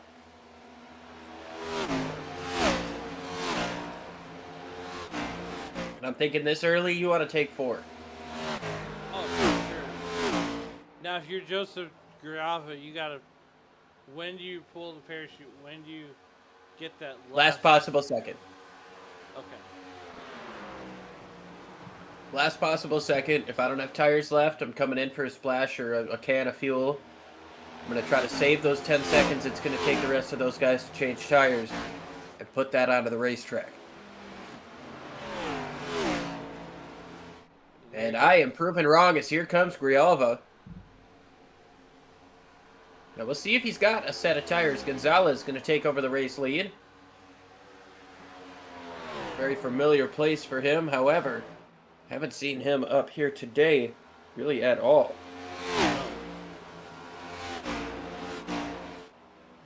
Dominating performance in Dover and in Watkins Glen. Little controversy on the last lap with Ryan White getting up into the final corner. Some contact happening. The 8 spun it around and hit the wall, and the 34 spun it around into the pit lane and got himself a penalty. Either way, he had to run pit lane speed for the rest of the way to not get another one. But in a crazy last lap, last corner turn of events, Gonzalez pulls off a spin and win.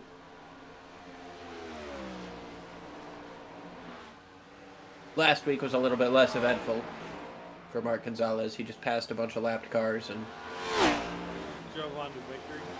Yeah, he put him a lap down. He passed him again. As a matter of fact, I think he started from the back.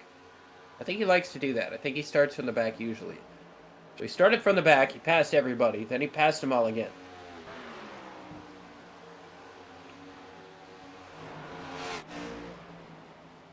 Right now, he's tagged the wall. He's got 18 laps to go. I imagine he's going to probably come down pit road here in the next one. And I tell you what, Matt, it looks like Grijalva was able to save a set of tires. I think he caught that tire limit a little bit before he put on that last set. So he used that last set on this pit stop here. You can call that a net win for him. Oh, yeah. Lost a couple of seconds to Noah Jackson through that pit cycle, but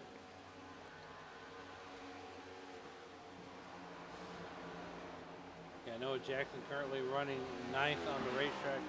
Chris Otto currently running 8th. 17 laps to go. There's the man of the hour, Mark Gonzalez. He hasn't taken pit yet, but he will now. So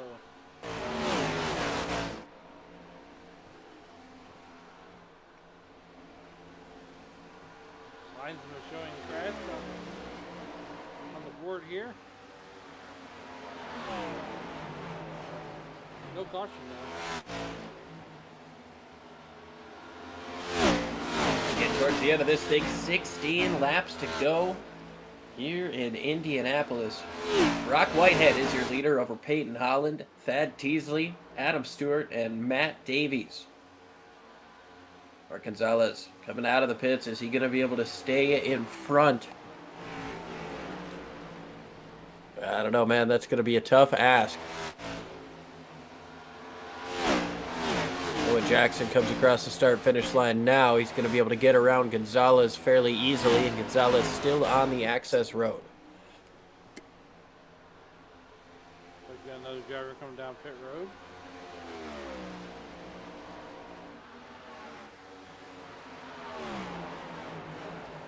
Tyler Bentley and that double nickel.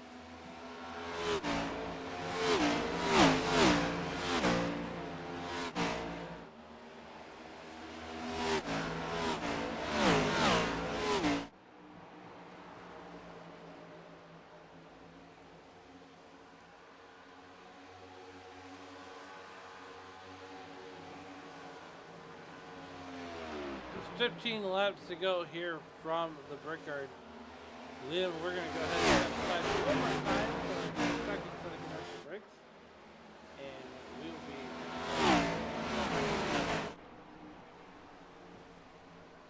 Premier Racing Setups is the longest running setup shop on iRacing.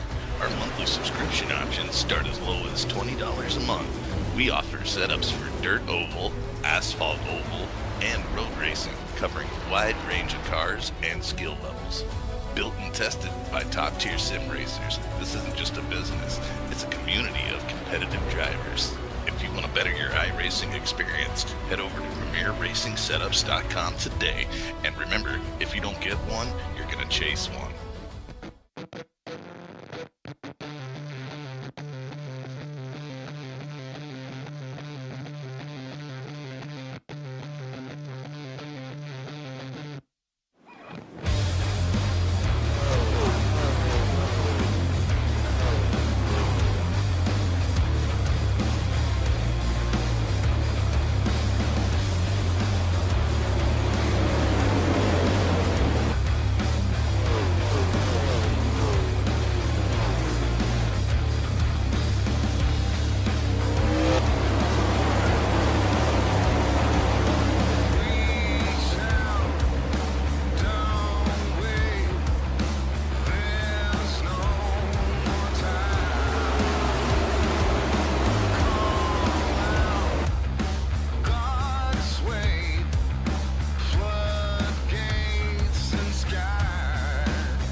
Welcome back to the Indianapolis Motor Speedway.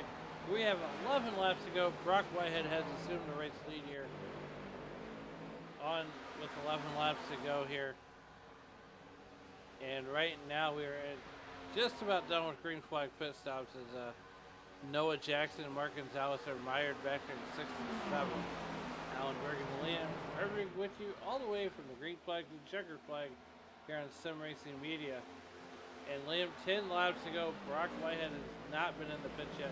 Does he know something that nobody else knows?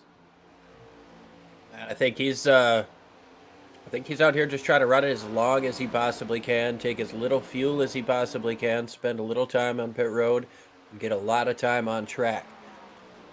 Currently sits about a second in front of Peyton Holland, who's losing a, not position, but losing a spot on track to Thad Teasley.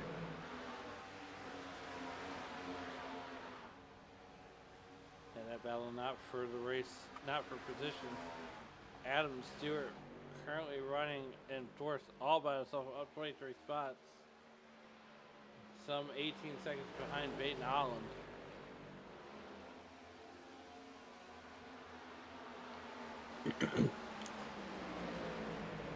Your top 5 last came in on lap 61. I don't see any way that they'll be able to make it to the end from here. Matt Davies coming in from 4th, as a matter of fact. So I think that should bring your effective race lead, battle for the lead, down to Noah Jackson and Mark Gonzalez. That sits at about a 5-second gap here with 9 laps to go.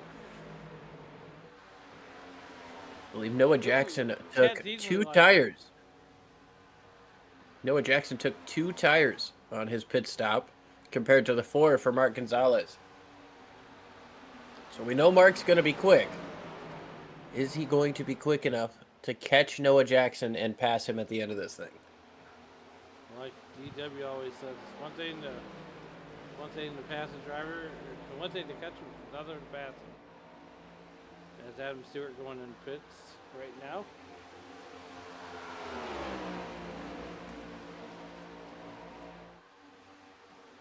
Pat Teasley going to unlap himself.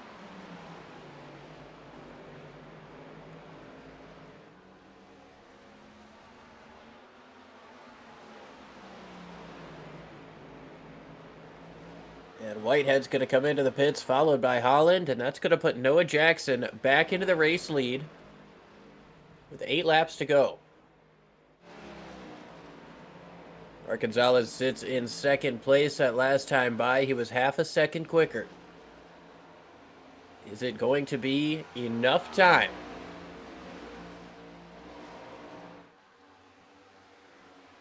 I think Mark runs out of laps. Yeah, it's a tough ask. You didn't get a lot of time right now. Gonzalez gets a little sideways there in turn 3.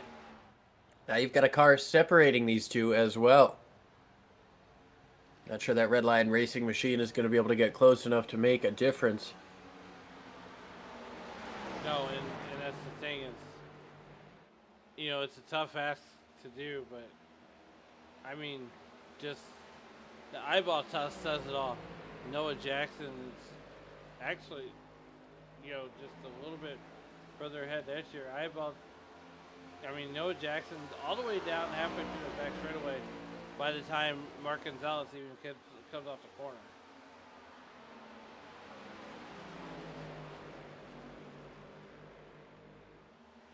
Chris Otto doing everything he can to try to stay within the drafting distance to try to get back on the lead lap here, but saw that thing hit the wall a ton earlier. It's going to be tough for him to close in. 6 laps to go. It's 4.7 seconds out front. Noah Jackson. It was only a couple 100ths in the favor of Mark Gonzalez that last time around.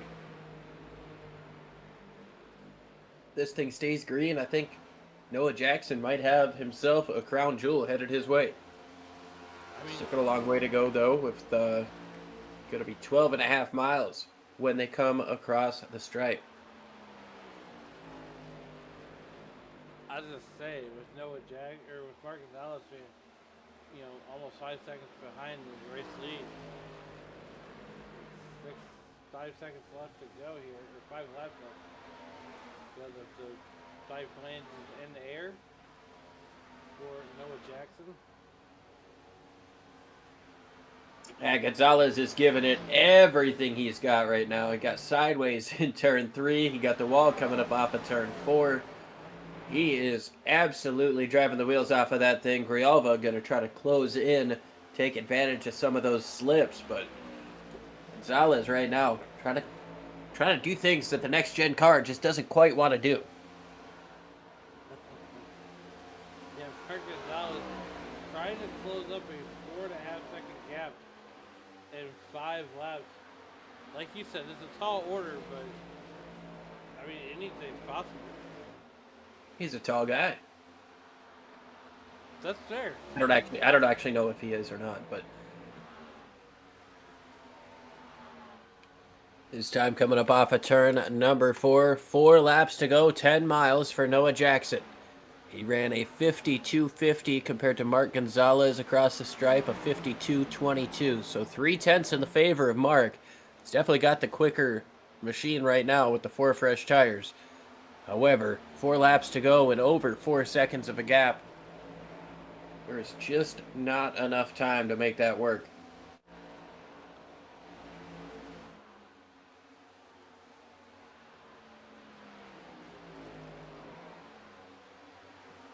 Right here, I feel like this is the best battle on the racetrack. With 4 laps to go, coming to get 3 to go. This time by will be Noah Jackson. And it seems like Brock Whitehead there in 4th, had a good strategy call. Right now with 3 laps to go, he sits in 4th place. Waited as long as he possibly could to come in and make a pit stop, and took fuel only. Now he's got dominant driver Tom Bourne just behind him, but he's got a manageable gap back there. If he can keep the dirty air on the front end of that 16, prevent him from closing in on these straightaways, might have himself a chance at holding on to this 4th place. Definitely Tom Bourne down with 4 spots. And that Sky Motorsports car entry. We come down to 3 laps to go, coming to get 2 to go this time by.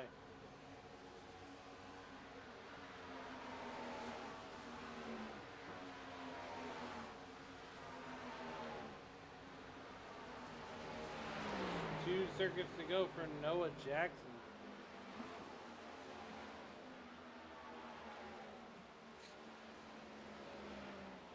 I mean, just Mark Gonzalez just ran out of laps. Yeah, I mean, that last time by, he was another 3/10 quicker. He's gotten it below 4 seconds. Those 4 tires are definitely quicker, but not enough time to compete with the time gained from just taking 2. You gain a couple tenths per lap, but Noah Jackson making the right call here as he comes to the white flag. 1 lap. There it is. 1 lap to go for Noah Jackson.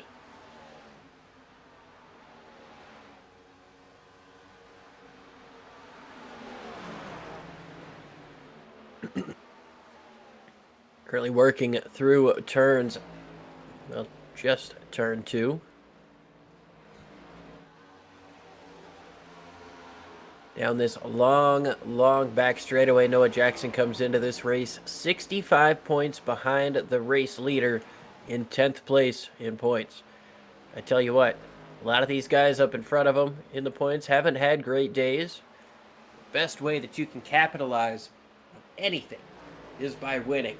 Coming up off of turn number 4, Noah Jackson is going to capitalize on everything he's done today, and he's going to come across the start-finish line and win at Indianapolis Motor Speedway.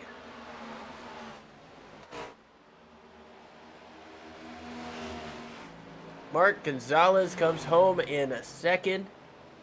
Joseph Grijalva in 3rd.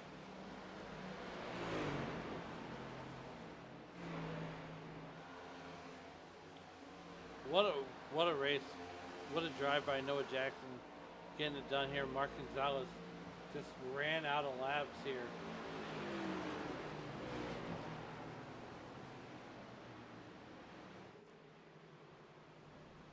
Yeah, Gonzalez trying to go get a third. Not quite able to. Run out of time, but Noah Jackson gets the job done.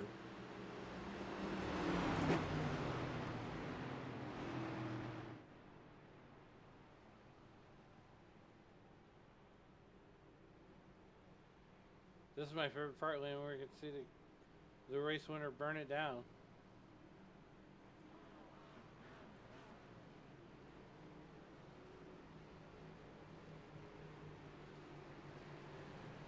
Noah Jackson comes up to the yard of bricks. He's going to burn it down.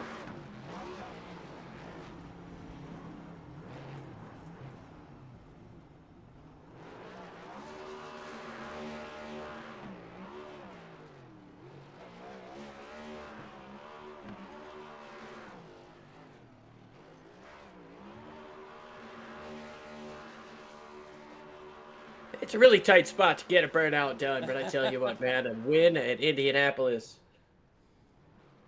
that's something special. To get it done after 250 miles. Just goes to show the grit that 87 team has. Put their nose to the grindstone. Got it done.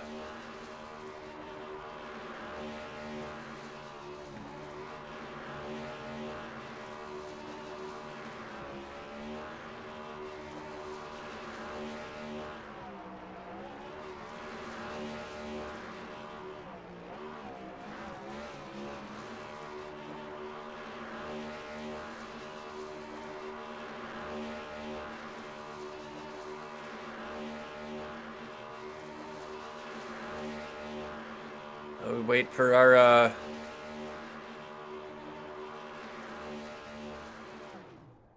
gonna just steal him.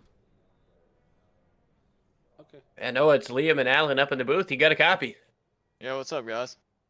Well, I tell you what, man, that was a beautiful burnout. The smoke is still billowing into the lungs of the fans in the stands, but you got her done here in what seemed to be easy fashion towards the end. I know the beginning of the race didn't quite play out that way for you, but, well, first off, what does it mean to be able to get the job done here at Indianapolis? Man, it means a lot. I really love this track. It's just a momentum track, and that's what really fits my driving style. And it was just a fun race all the way around. You just had to take care of tires all night, especially the right rear and the right front. And clean air was definitely key tonight.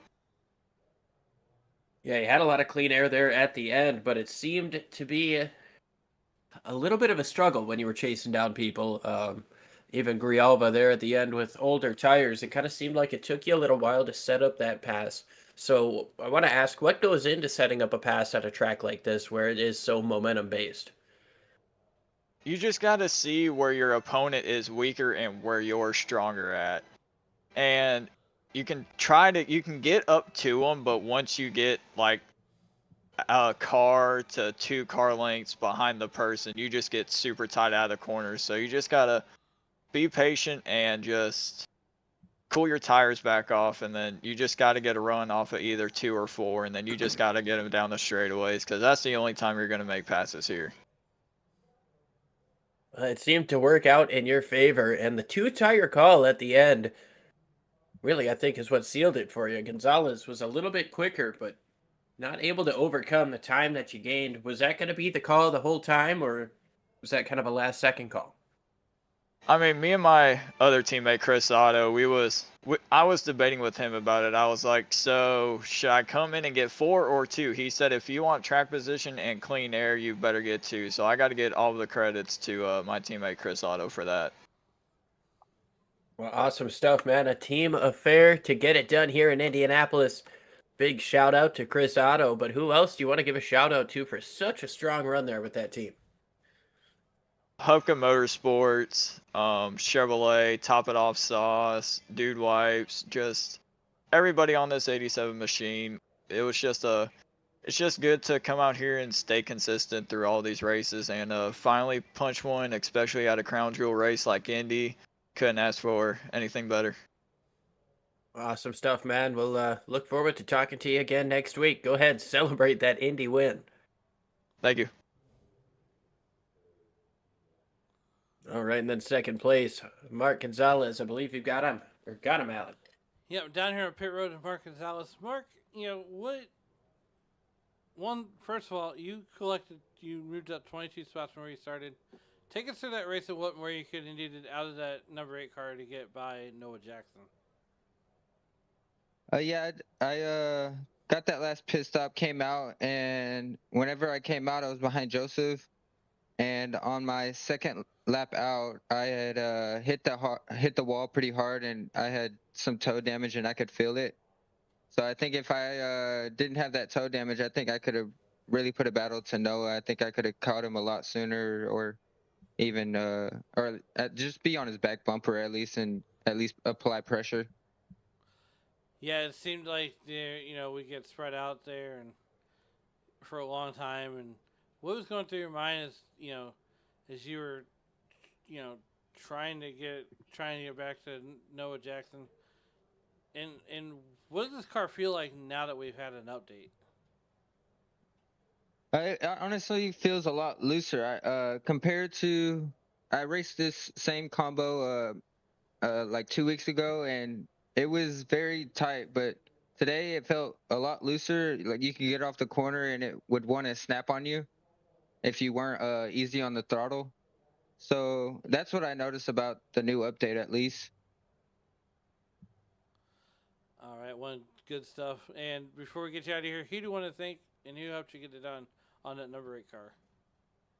Yeah, I want to thank the everybody in the booth. I know y'all put a lot of time in this. So I just want to thank y'all for putting on the broadcast. I want to thank RKR for being amazing teammates. I know they also put a lot of time in this and support us, and we give a lot of strategy to each other. I also want to thank Chris Hepka. He puts on an amazing league, so good job to him, and hopefully we can keep this going. All right, good stuff, and see you next week. Liam, back to you in the booth.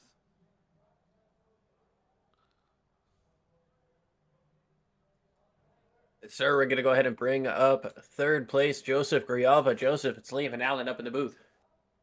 Hey, guys, what's up? Well, it seemed like you had all of El Paso rooting you on the YouTube chat. Sure, they'll be pleased to hear you in the podium positions, but a little bit of controversy there in the middle part of the race with the tire situation. How did you overcome that? And it seemed like you kind of had one foot ahead or one step ahead of that game. You know what, man? They brought it up when we were pacing, so we paced a couple times around, so they figured out. And it turned out they were just gonna. It is what it is, and they'll sort it out later, which I get.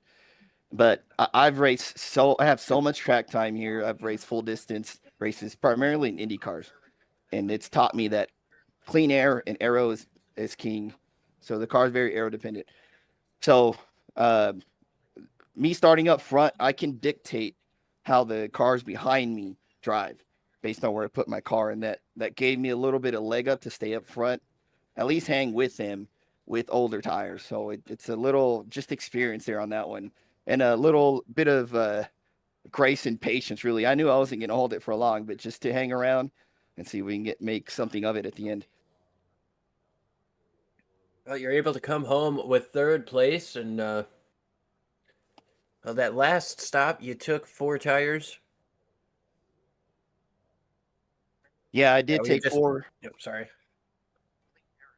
Oh, sorry, yeah, I did take 4 at the end. I think Noah took 2 because he took off real quick. So I was like, he's gone. He's got the clean air and distance. So my game plan was there. It's just to hold what I got. Do you think you were going to have any chance of catching up to Gonzalez there at the end? No, he had fresher tires. I caught him right as he exited, and I was pushing really hard to stay ahead of Tom. I thought we were going to go blow by Mark when he came off pit, but that didn't happen. So I killed the right rear, or the right front, sorry. So it was pushing pretty bad. I tried to stay with him, but it wasn't going to happen. So I like I said, I was just trying to hold what I got. Tom was pretty quick, and then we caught Brock coming off pit roads, and he was breathing down my neck too. He would inch a little bit, and then I pull a little bit, so had to be really perfect at the end there.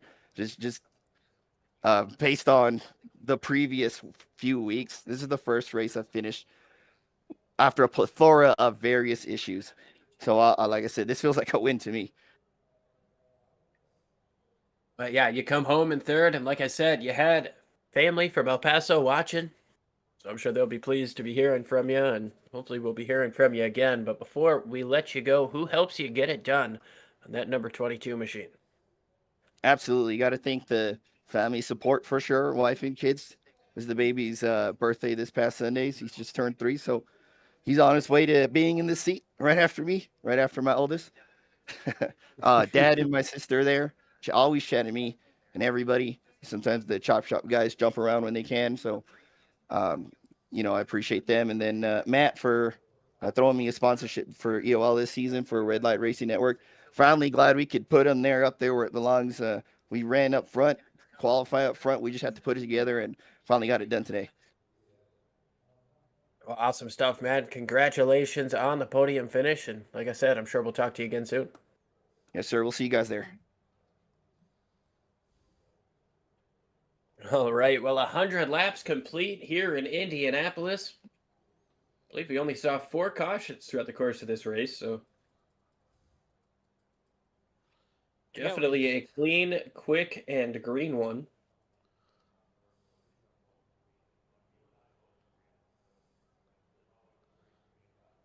We sure did. And Liam, before we get out of here, we're going to go over those final results. We heard from our top 3.